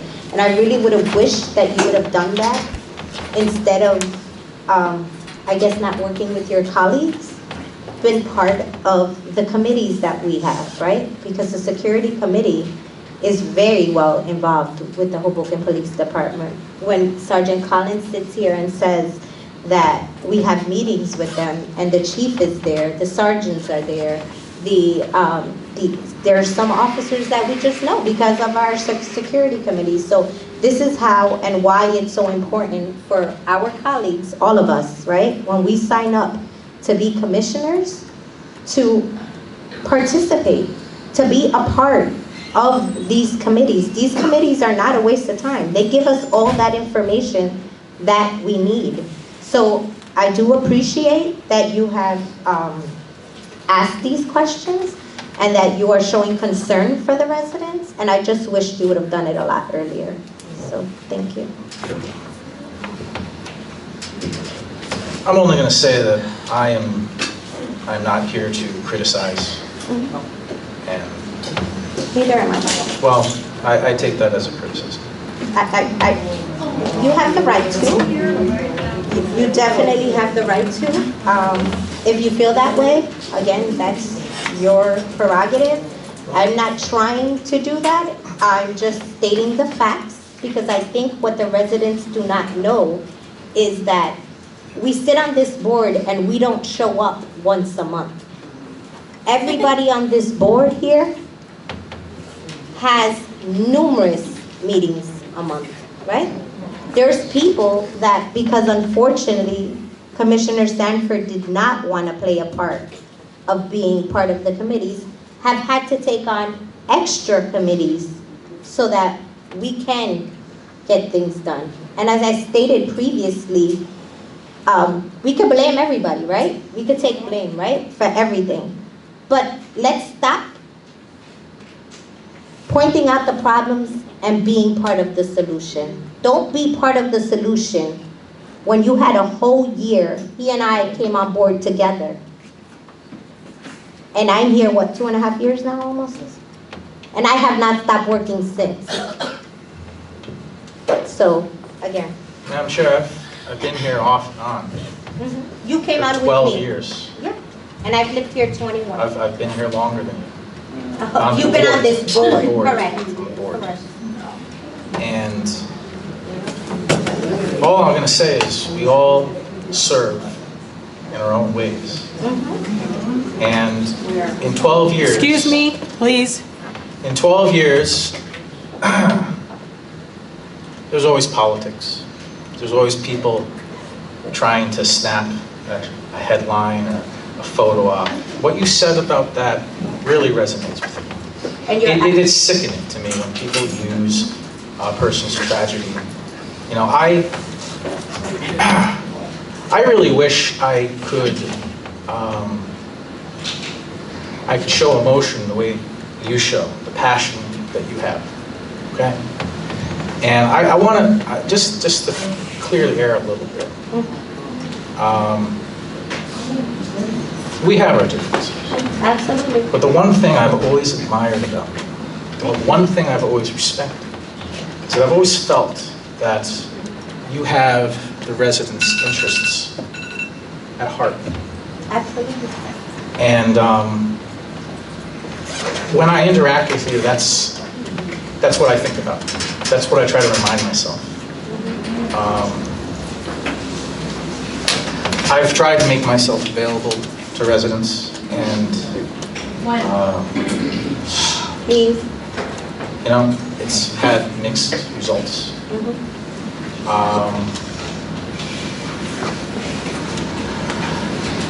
I wasn't born here, I wasn't raised here, but I am here to do right by you.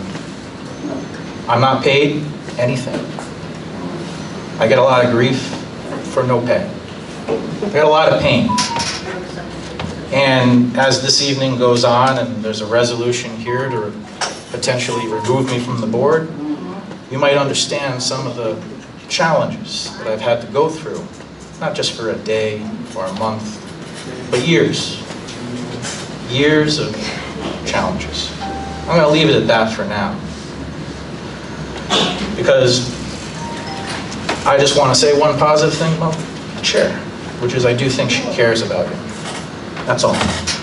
I appreciate that, Commissioner Sanford, and I want to say that when you came on this board years ago, you said you were here 12 years ago, I sat right out there where those residents are, right? And you just said politics plays a big part of it, right? And you're absolutely right. Yeah. See, the difference between you and I is that I don't care about politics. I don't.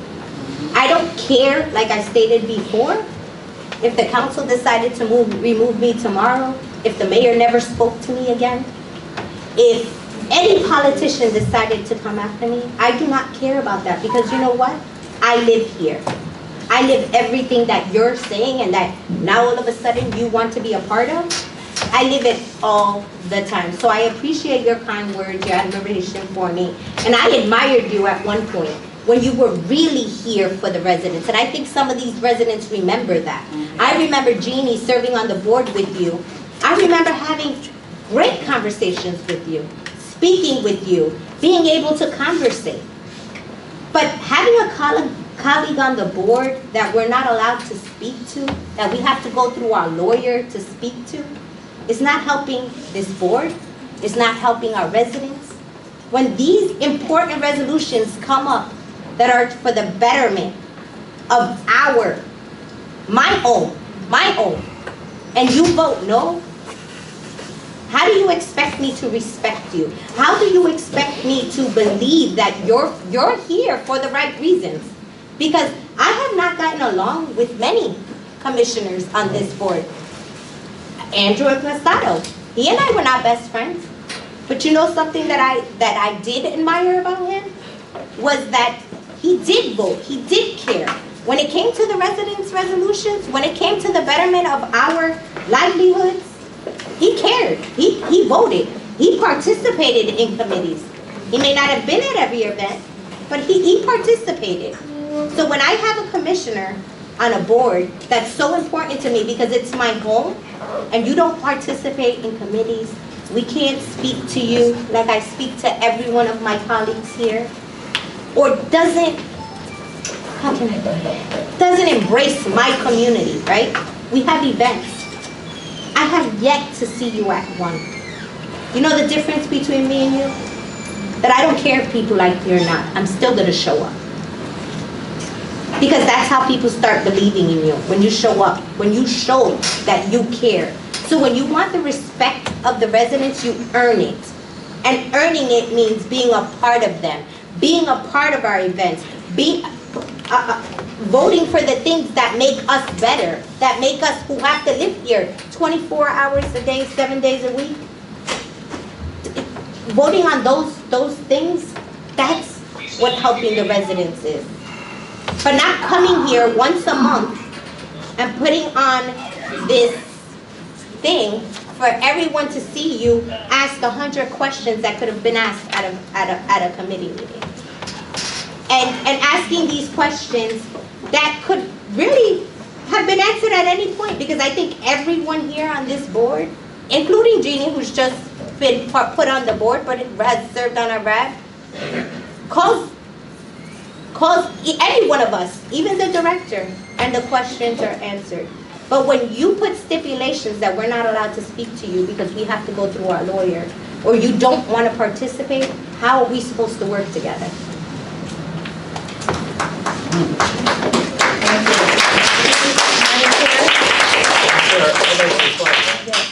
May I say something? In the spirit of coming together, in the spirit of union, I have a suggestion. I'm not sure if it will be taken. James, if you take away your resolution to remove to remove the executive director, maybe we don't have to have the second resolution to ask for your removal, and that we could actually show that we're going to work together and do what's right. Thank you. I just want to respond to that. Erica and I, you and I are a team. But whether that resolution was on this agenda today, I would stand by it. Whether the resolution to remove Director Recco was on this agenda or not, I stand by it. And I stand by it because you know what? That's so funny you brought that up. There was a phone call made earlier today by administrators, our city administrator, asking the director to ask me if I would consider removing this resolution from the agenda. So if we want to be transparent, let's be transparent. You know what bothers me? The administration, our mayor, his assistant, does not have the decency to call me, to speak to me. I am the chair. Why is that? Because I'm a housing authority resident? Am I not professional enough to have a conversation with them? It's not the first time that this administration has done that.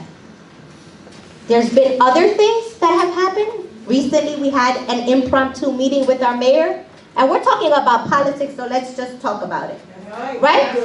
We had an impromptu meeting with our mayor that was made 40 minutes, maybe an hour before Nunu's balloons were let go. Right? We all heard what the mayor said on the news, right?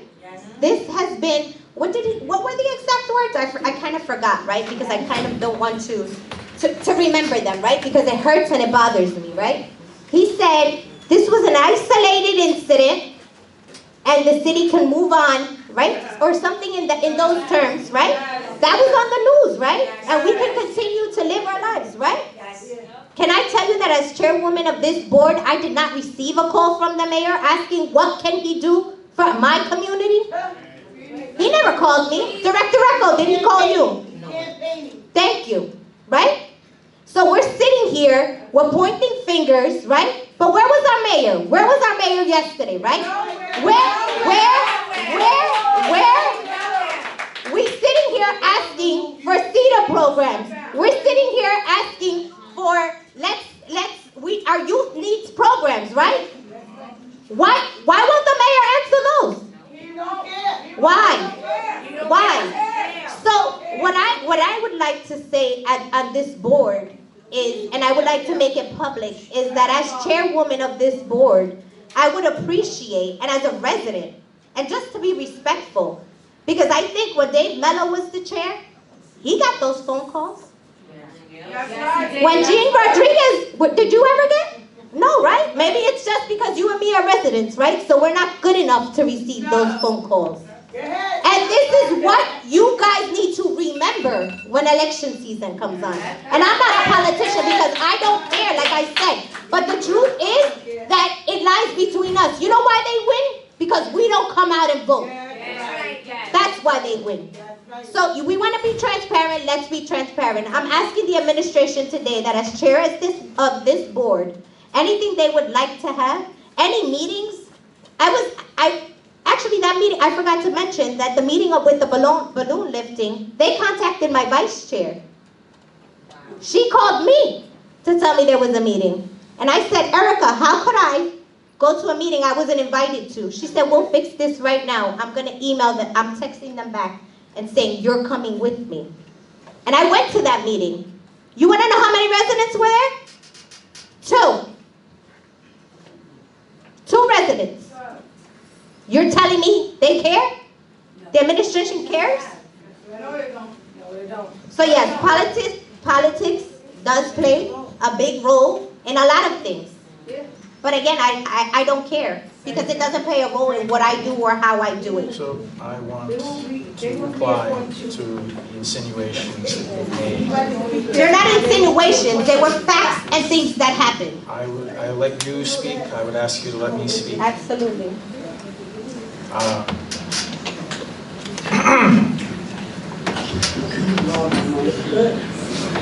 One of the more painful experiences of serving as a commissioner was when I was removed the first time from this board. I agree with the chair that one should act as if they do not care about being removed.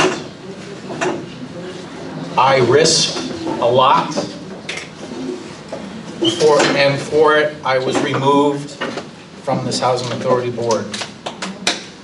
When COVID happened, I made sure that this Housing Authority had face masks. I spent tens of thousands of dollars of my own money. I worked every contact I had in China, Taiwan, to get masks out before the entire world shut down. And then when the masks ran out, I started buying supplies and I started organizing people to make masks. And I gave those masks away for free to the residents. And the director knows this. The director asked me if I wanted to put my name on any of these masks, and I told him no, because it's not important. I served, I did what I thought was right because I just thought we were all going to die. So, I was raised not to talk about myself, not to embellish what I've done or what I've accomplished. But every time people attack my motives, I think of the moment when the Hoboken City Council removed me from this board. And I know some people are just chomping at the bit to say, no, that didn't happen, but that's exactly what did happen. And I was replaced purely out of greed. That's the right word, replaced. You weren't removed. I'm sorry, Madam Chair, and I didn't mean to interrupt you, but... You are. You didn't mean to.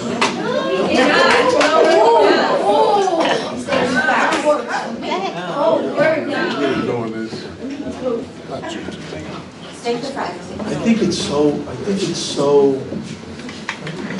ridiculous at this moment that you have the audacity to sit there and tell everybody how you don't like to talk about yourself, but you go on a rant about getting masks and distributing them during a horrific time. Just like right now, we're dealing with a horrific experience for a family in our authority, a community member, somebody that we know, somebody that I've known, the parent of that child for almost my entire life. And I think it's absolutely shameful. It's shameful that at this moment, this is what we're doing right now. You may feel slighted, but how do you think Jeannie felt when she was removed? How do you think Dave Mello felt when he was removed? That's your word, removed, right? They were removed. But that's not true. They were replaced at the end of their term, just like you were replaced at the end of your term. But what does it matter? So what? There are so many people in this community that want to help. That seat isn't yours. This seat isn't mine. No one is entitled to these seats. They are earned. They are earned because you respect the community that you are asking to serve. You have zero respect for this community. Zero. You don't vote on a simple resolution to replace a handrail. That does not bode any confidence in your ability to serve our community. And then you want to sit there and say you're being targeted. How about now? Now's an opportunity. Today was our reorganization meeting. The chair and the vice chair are going to sit down and we're going to create new committees. And we have new members. How about you participate? How about you start to get back involved? At one point, you were very involved. And that was appreciated. You have an opportunity to reset that. Right now, right this second. Reset that. And I'm not going to appeal to your your humanity. I'm going to appeal to your self-interest. Do it so that the person who appointed you here doesn't have a reason to remove you. Do it for the community. What possible reason exists to remove me? You know, Are you serious? we, I think the residents. I honestly, you have every right to respond, and I'm sure you will. But honestly, Madam Chair, after that response, I think we need to move forward. We have an agenda to finish. We have a family grieving. We have our community grieving. I think this is absolutely nonsense. I think it's ridiculous, and I think we need to move forward and start moving. Madam Chair, I will respond. I'm going to give you a few minutes, or I'm going to give you 2 minutes to Thank you. respond to him. And then we are moving on with the agenda. Thank you.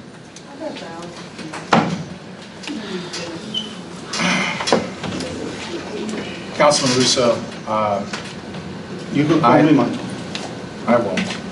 We're not friends. That is very true, my friend. I show up every meeting precisely to vote no. Because it's the right thing to do. What? We disagree. You don't think what I'm doing is right. That's your prerogative. I am here to do what I think is best. Excuse me, guys, please. I don't vote the way you would like me to vote because I do not trust anything that this board does. So why I have lost are I did not interrupt you. I did not interrupt you. I do not trust this I would board. like this on the record. I do not trust this board. I have lost faith in this director. The only reason I came back to this housing authority was to protect the executive director. Wow. I had spent, and Jeannie knows this, Jeannie was on the committee that helped select the executive director. She didn't want to hire him. Maybe I should have listened to her. But No, that was wrong. No? Jeannie signed the contract. You did. Yes. You did. But when we were in the committees, you did not want to interview him. My point is that for years, I have protected this director. Thank you. Things have changed, incidents have happened, and I do not have any more faith in this director. Okay. Is there any point where you're going to tell me what you think I did? Or, this goes on and on with these accusations and Exactly, and these we can be here inferences. all night. I have things I need to get home to. And so it's I'm just sticking with the absurd. agenda. You don't even talk to me, okay? Okay, so resolution number 2024-0501, resolution of the Housing Authority of the City of Hoboken to approve the meeting minutes for April 11, 2024 board meeting. Motion. Second. Questions, concerns? Director, call the vote. David Edwards? Yes. Anthony Forbes? Yes. Barbara Reyes? Yes. Gene Rodriguez? Abstain. Michael Russo? Aye. James Sanford? No. Erica Seitzman? Yes. Thank you. Resolution number 2024-0502, resolution authorizing the payment of the monthly list of bills for the Hoboken Housing Authority. Motion. Second. Questions, concerns? Director, call the vote. Yes, I'd like to ask. Yes, Commissioner. I would like to Excuse ask that me. line item 10 on page 1, Fitzpatrick and Waterman, for $16,391.25 be removed. I'd like a motion to vote on that separately. Motion to remove Fitzpatrick's bill from the list of bills and vote on it separately. There's not a second. Madam Okay. Chair, I'd also like to make a motion to terminate the contract with legal counsel Fitzpatrick and Waterman. There's a motion on the floor to terminate Fitzpatrick's contract. Do I have a second for that? Unfortunately, I do not, so does not pass. Any further questions? No, thank you. Thank you. So, Director, call the vote. David Edwards? Abstain. Anthony Forbes? Yes. Barbara Reyes? Yes. Gene Rodriguez? Abstain. Michael Russo? Aye. James Sanford? No. Erica Seitzman? Yes. Resolution number 2024-0503. I just want to note that there's an error. It says 2023 on that, but it's 2024-0503, a resolution of the Housing Authority of the City of Hoboken designating signatories with respect to PNC Bank. Motion. Second. Questions, concerns? Sure. And again, it's possible that PNC does this, but most banks have eliminated dual signature capabilities. And so my question is this amendment, this resolution suggests that we're going to require dual signatures. You've got another resolution later for Provident Banks which just says single signatures. Do we know, maybe it's a question for the director or for our CFO? Maybe our CFO? Am I correct, Director? Does PNC, it doesn't make sense. If PNC isn't going to check if we've got dual signatures, why are we requiring dual signatures? There's no, and we've got other bank resolutions in which we require single signatures, so it's just more for clarity. Sure. Can you go to the microphone, Emma, please?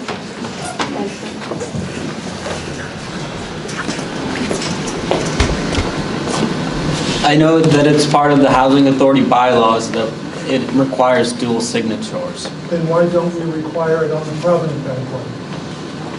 I would have to check the bylaws of Housing for. No, it says single signatures for the Provident Bank. Next resolution. Yeah, it says a resolution of the Housing Authority, so you know, but designating signatories with respect to Provident Bank. Only one in the Provident Bank, only one signature is required. In the PNC Bank, two signatures are required. So it's a small point, but if we're requiring two signatures, then both should say two signatures. If we're not requiring two, we're doing what the banks are going to do when they check these, they should be single signatories on both. But not every bank, because my ministry, we have two accounts. PNC is one of them. I need two signatures. Bank of America, I don't. Well, that was my question. If PNC does still, they would be one of the very few banks. Most banks eliminated this. I'm a former banker, I know this. Eliminated this. So if we know that PNC requires two signatures, then I'm fine with this. Okay. Is that it, Emma? So they require it as well, and it's part of our bylaws? Do we know the answer? Just check first. Yeah. Just check first, baby. I'll double check that in the back. Madam Chair, I thought it was because I have to check, because if you're not here, you're on vacation, I can sign the checks. That's still permitted. Really, what saying is here is, what we're saying with PNC is between you, Barbara, and the director, we need two signatures on every check. Mhm. Yes. Okay? Which is what happened. Right? in most cases, most banks, and what we say with Provident Bank, it's the same three people, but only one signature is required. So what I am suggesting is if PNC, or maybe ask the question, why are we requiring two signatures in PNC and only one on Provident? We should do the same thing for just that reason. If two of the three of you are out, one of you should be able to sign it. It's an operational question, it's not a big question, but it just seems inconsistent. I think, I get your answer, but thinking further into it, I think the reason there's two signatures is because the director signs the checks, and then I review them and I sign them. So if there's only one signature, the director, and I'm not saying this, director, that you do this, but I'm just saying, if the director chose to make a check and no one's following up to see what check or who he's paying, how do we hold them accountable? So I think when Emil said that we require two signatures, and I have a booklet of signatures actually in front of me, of checks that I need to sign, it's also us having accountability of what the director is signing and what we are paying. Okay, but having said that, go to resolution number, the next resolution. The director can sign those checks by himself. Correct. I don't think that there's... Yeah, again, to be honest with you, I look at the amounts, I don't know which bank actually it's going to, right? But when I sign these checks, I do look at the amounts that they're being sent, that is being sent out. I think when Emil said it's a bylaw, I think it was so that the board could have oversight over what the director was actually paying out. I think it's two different questions. I think one is a bank question and one is a policy question from the board. I think the commissioner is right in saying, let's make sure we understand if it's just based on our policy, it doesn't matter. Two signatures are always going to be there, but if it's based on the bank's policy or the bank's requirement, then in a situation where only one signature is required, the executive director can sign that without us even knowing it, right? So I think it's a good conversation to have because, at least in my opinion, I want our chairwoman or our vice chairwoman also signing those checks because that's how we have that accountability, right? Well, but then what you should do is on Provident, add a second signature. I absolutely agree. So we can actually do that with the resolution on the next resolution. You can ask for that to be added. We can amend the resolution and then vote on it that way. Yeah, easy. Would that be okay? That's... I mean, that is the practice. That's That is the practice as of right now on all Provident checks. We have two signatures. We have the director signing it, and either, in majority of cases, chairwoman is. Then that works for me. So we'll just change Provident to two signatures rather than PNC to one. Great. Thank you so much. And now you tell me. Yeah, right.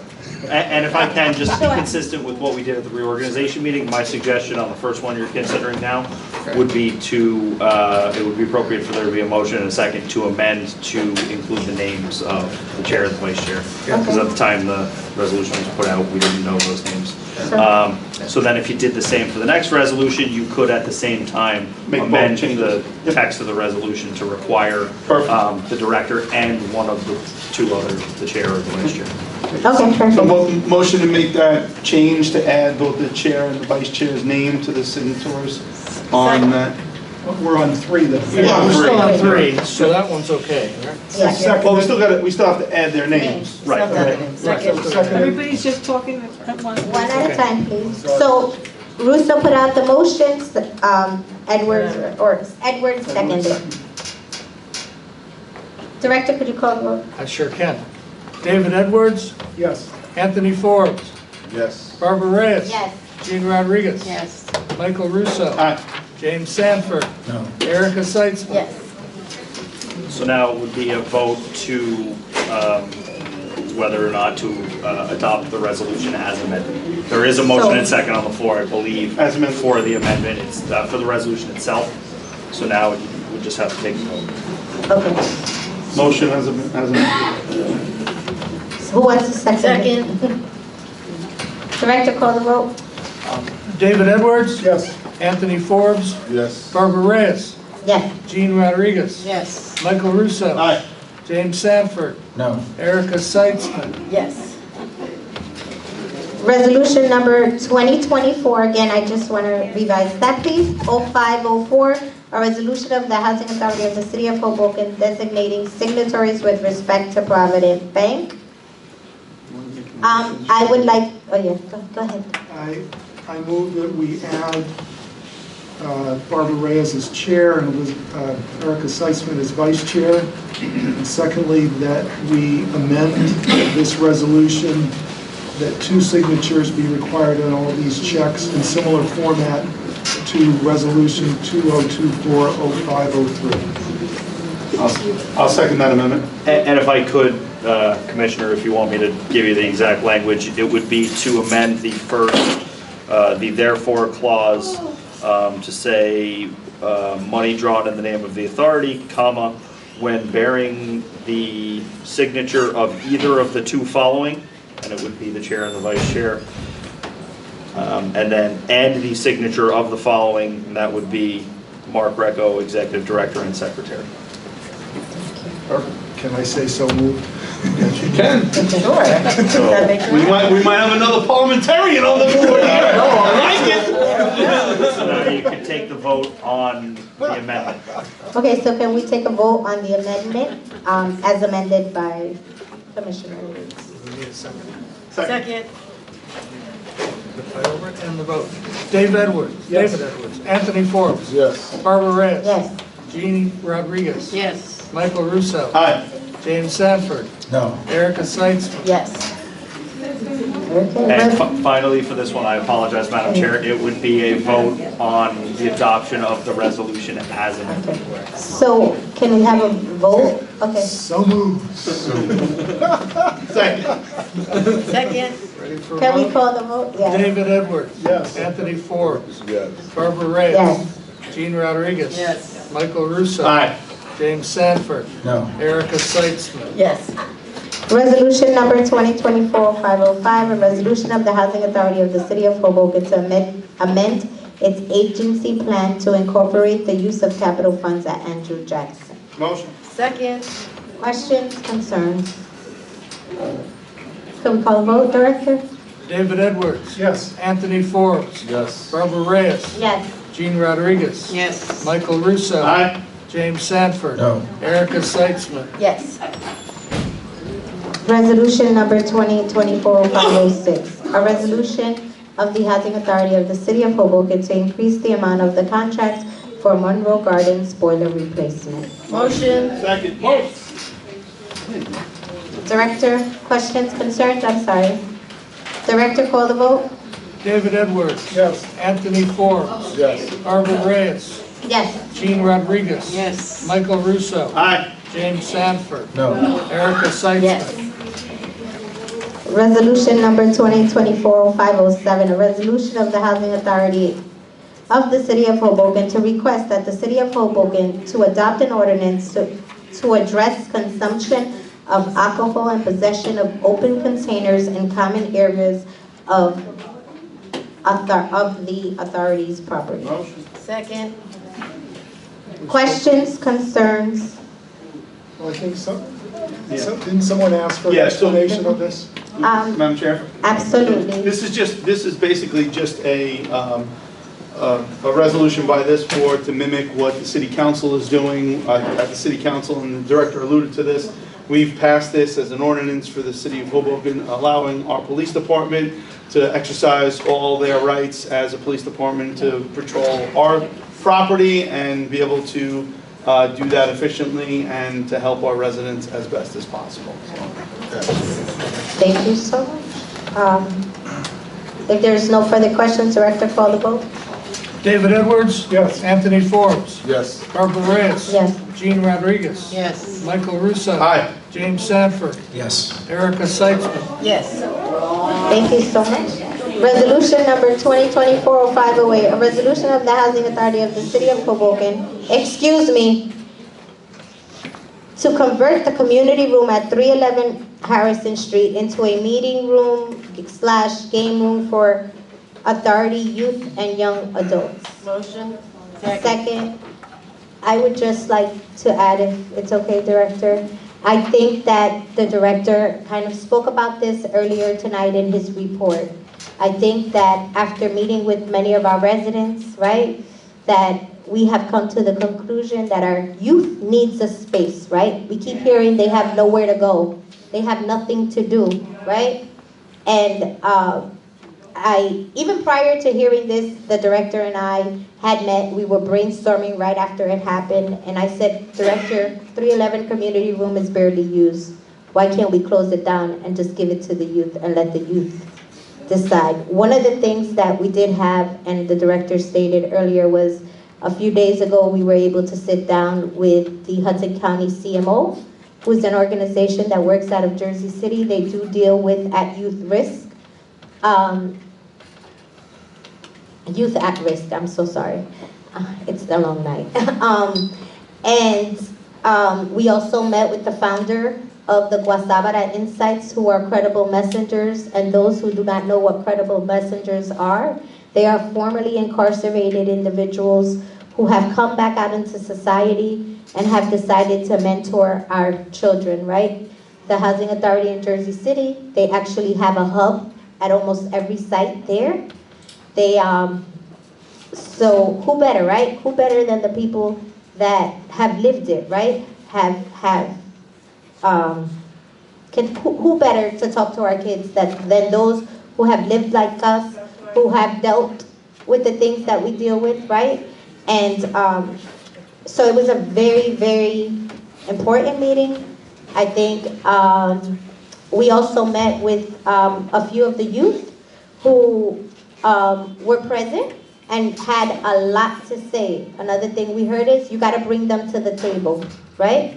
We got to hear them out. And that's exactly what we did. They sat at the meeting. They were committed. They understood what we were doing. And honestly, those are the youth that I want my kid, my child, to look up to, right? So with that being said, that's why this resolution stands in front of this board. Before we vote on it, I want to say that I had a very great call earlier this afternoon with our Commissioner Forbes. And I don't want to put him on the spot, but if you could say to them what you said to me, I think it would go a long way for our residents and for this board. Yeah, we had a great conversation, actually. You know, I was born in 1969, July 25th. So I probably came home about maybe the 26th, 27th back in those days. And we left Margaret Hayes Hospital and went to 400 Marshall Drive. I was there my entire life, so I'm a product of the environment here. And as I spoke to Barbara earlier, I let the community down. I didn't know this young man at all. I know his father, his grandmother, his great-grandmother. I know everybody behind him, but I didn't know him. And that's my fault, you know, being a product of this environment and understanding that, you know, we didn't grow up with this. You know, we got some of our old mothers in here now, some of our legends in the building, and they were here. I mean, if they saw us, they handled us, you know, so it was no, hey, you don't talk to my kid, or you don't beat me, or you don't do that. I can remember getting coming home, and my mother knew where I was at before I could even say where I wasn't.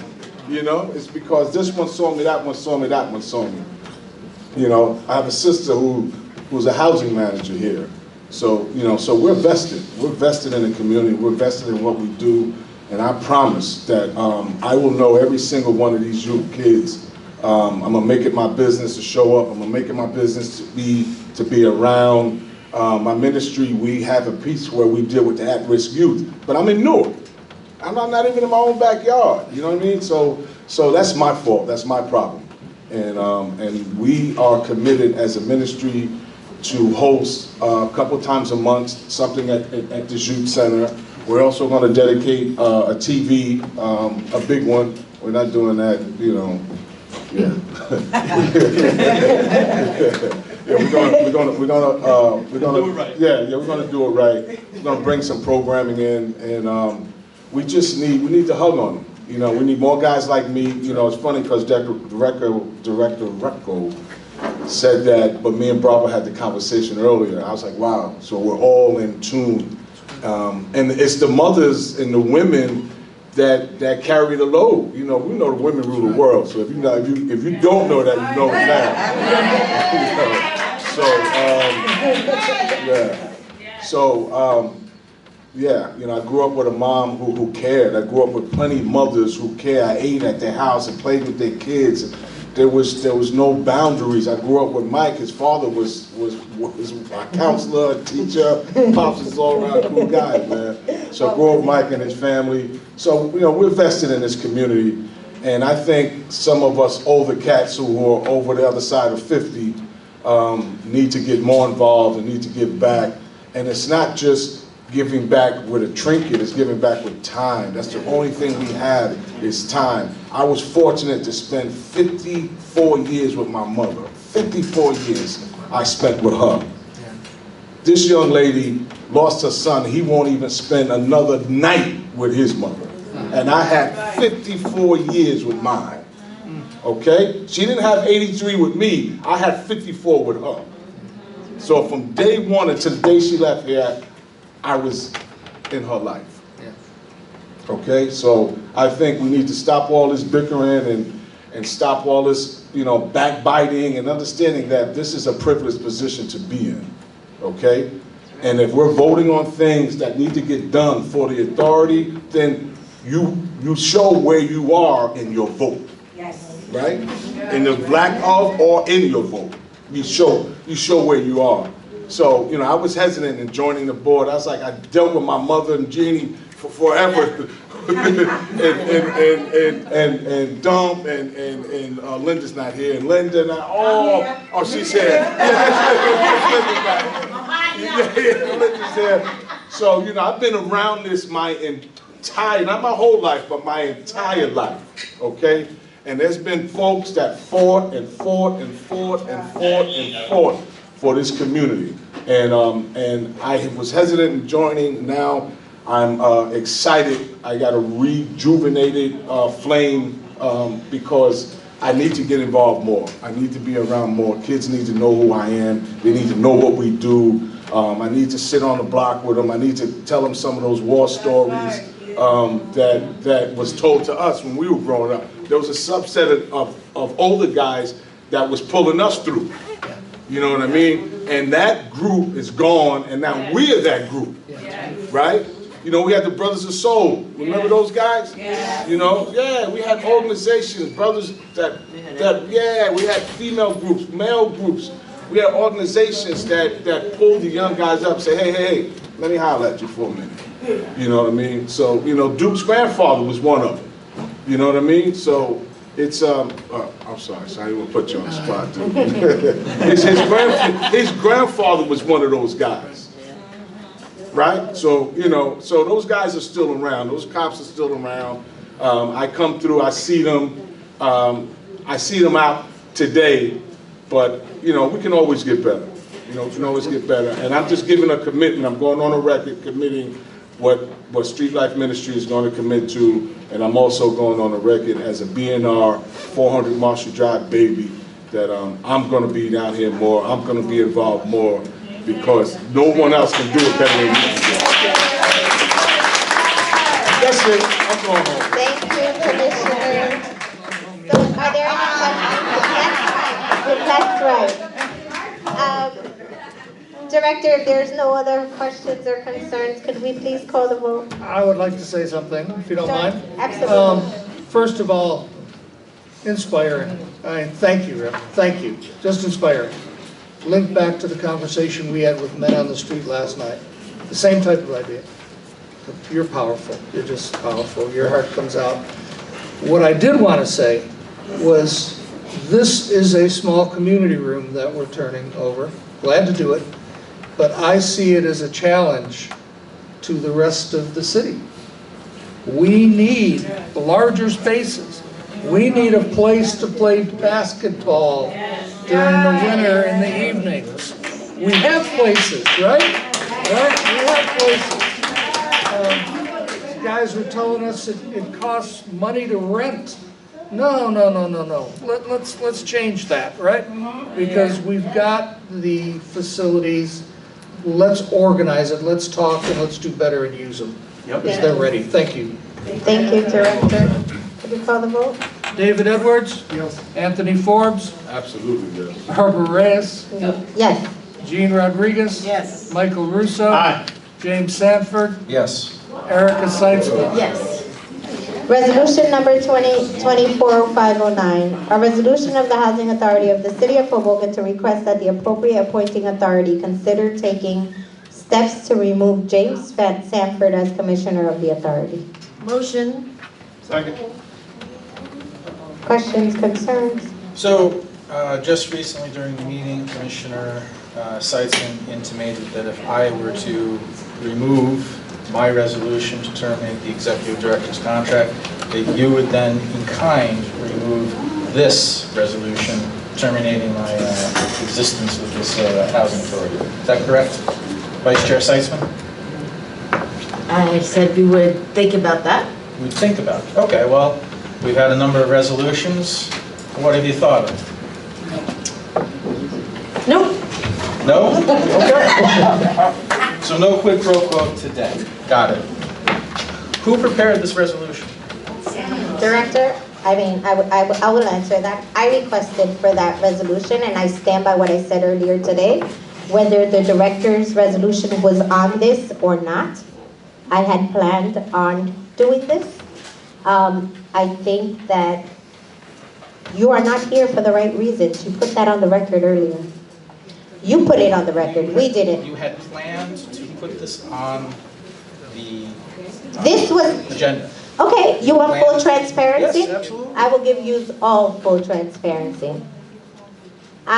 We, the board, have been in communication with the mayor in reference to this, in reference to having Commissioner Sanford removed.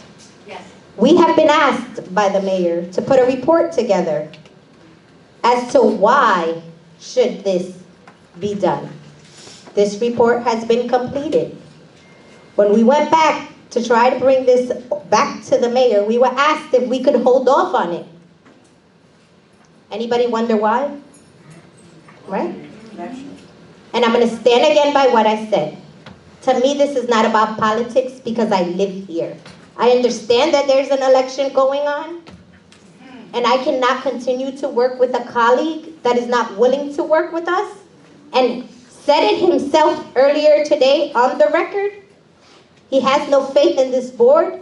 He has no faith in the director. How can we possibly work together? Right? So I asked for this resolution to be put on the board, on the agenda, and I stand by it. And so when did you begin this planning process? Months ago. Months ago. And how many meetings did you have with the mayor's office? I had one. We had one, right? Correct? One. And who was And in- actually, okay, wait. Before I get any further, because, we're really trying to put things out, right? We want to be transparent. So again, as far as what I said before, right? The administration refuses to speak to me, right? They won't call me. They won't communicate with me directly. So they didn't ask me to sit in a meeting with Commissioner Sanford to try to to try to get him to do better for our community. They asked my vice chair, Erica Seitzman, to sit in that meeting. So Erica, would you like to elaborate? James, what I told you then, I asked you if you trusted me, you said no. I asked you if you would go back on your committees, if you would come be a part of the board, that you would have in the past were a valuable member, and that we would like to work with you, that we wanted to take you back. And the purpose of that meeting was to bring you back. It wasn't to hurt you. It wasn't to get my blood pressure up. It wasn't to make me scream. Full transparency. Ask Michael Russo. I don't scream. Was I not screaming at you? Was I not screaming at the top of my lungs to get my point across? I teach religious school to 5-year-olds. I am a role model. I do not like to scream. You made me scream. There is no excuses for not working collaboratively. There is no excuses for not defending the executive director. We have been kind. We have been nice. We have given you multiple times to do this right. And you, every time, you disappointed me. So yes, this is what has to happen. Thank you. Thank you. Director, could we? Whoa, we're not done talking about it. First of all, I am the chair of this, and you had a question, we answered it, and I'd like to move on. We're in a moment of discussion. If you want to end discussion, you're going to have to end discussion over my voice. That's fine. I'm not going to go back and forth with you. When did the mayor's office reach out to You can ask to your appointing authority. You're the one who created this resolution. Yes. When did the mayor's office reach out to you to remove me from the board? They didn't reach out. That's the problem. We asked for the meeting. That's not what you just said. We asked for the. We have been in communication. Excuse me. We have been in communication with the mayor to ask for your removal. When you decided to tell us through our lawyer that we could no longer communicate with you, that you no longer wanted to participate in any committee, what was the reason for us to continue to work with you? You were not willing to work with us. And at that point, and prior to that, I think it's on the record, we can go back to how many no votes you have voted on. And how disrespectful you have been to our director, to our staff. We had staff here, which, you know what? I'm pretty sure that this report will become public knowledge in the future, right? I'm pretty sure once this comes out, right?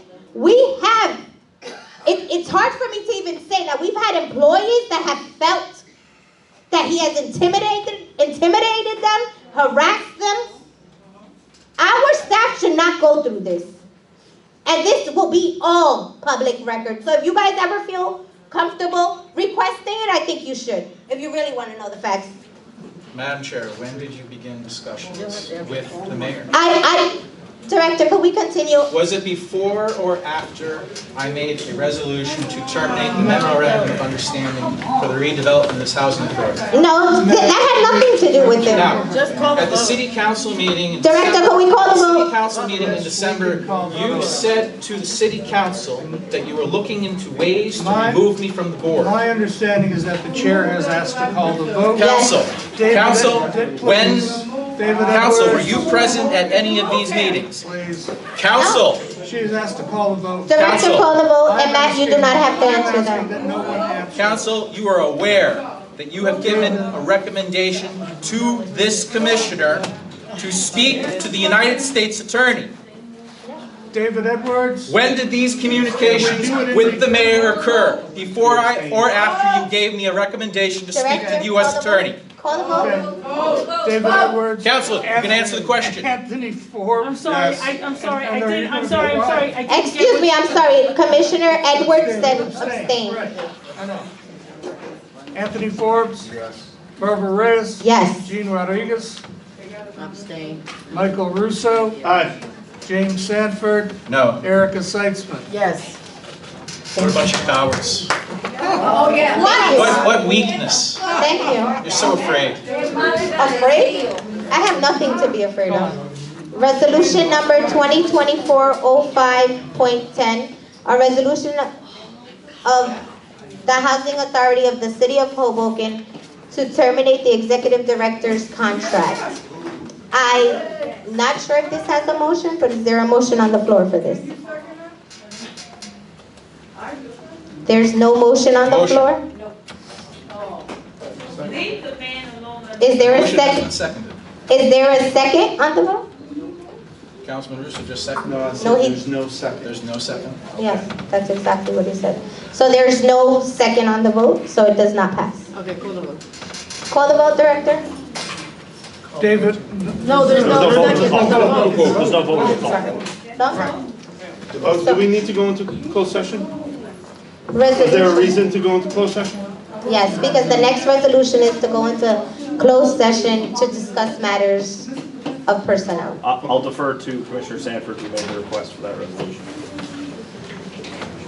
So do I read it first and then we'll do the same thing, like a vote on it? Sure. Okay. So resolution number 2024-0511, a resolution of the Housing Authority of the City of Hoboken to enter into closed sessions to discuss matters of personnel. Is there a motion on the floor? Motion. Is there a second on the floor? The resolution fails.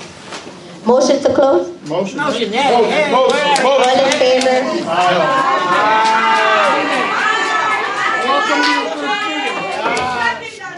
Welcome, James.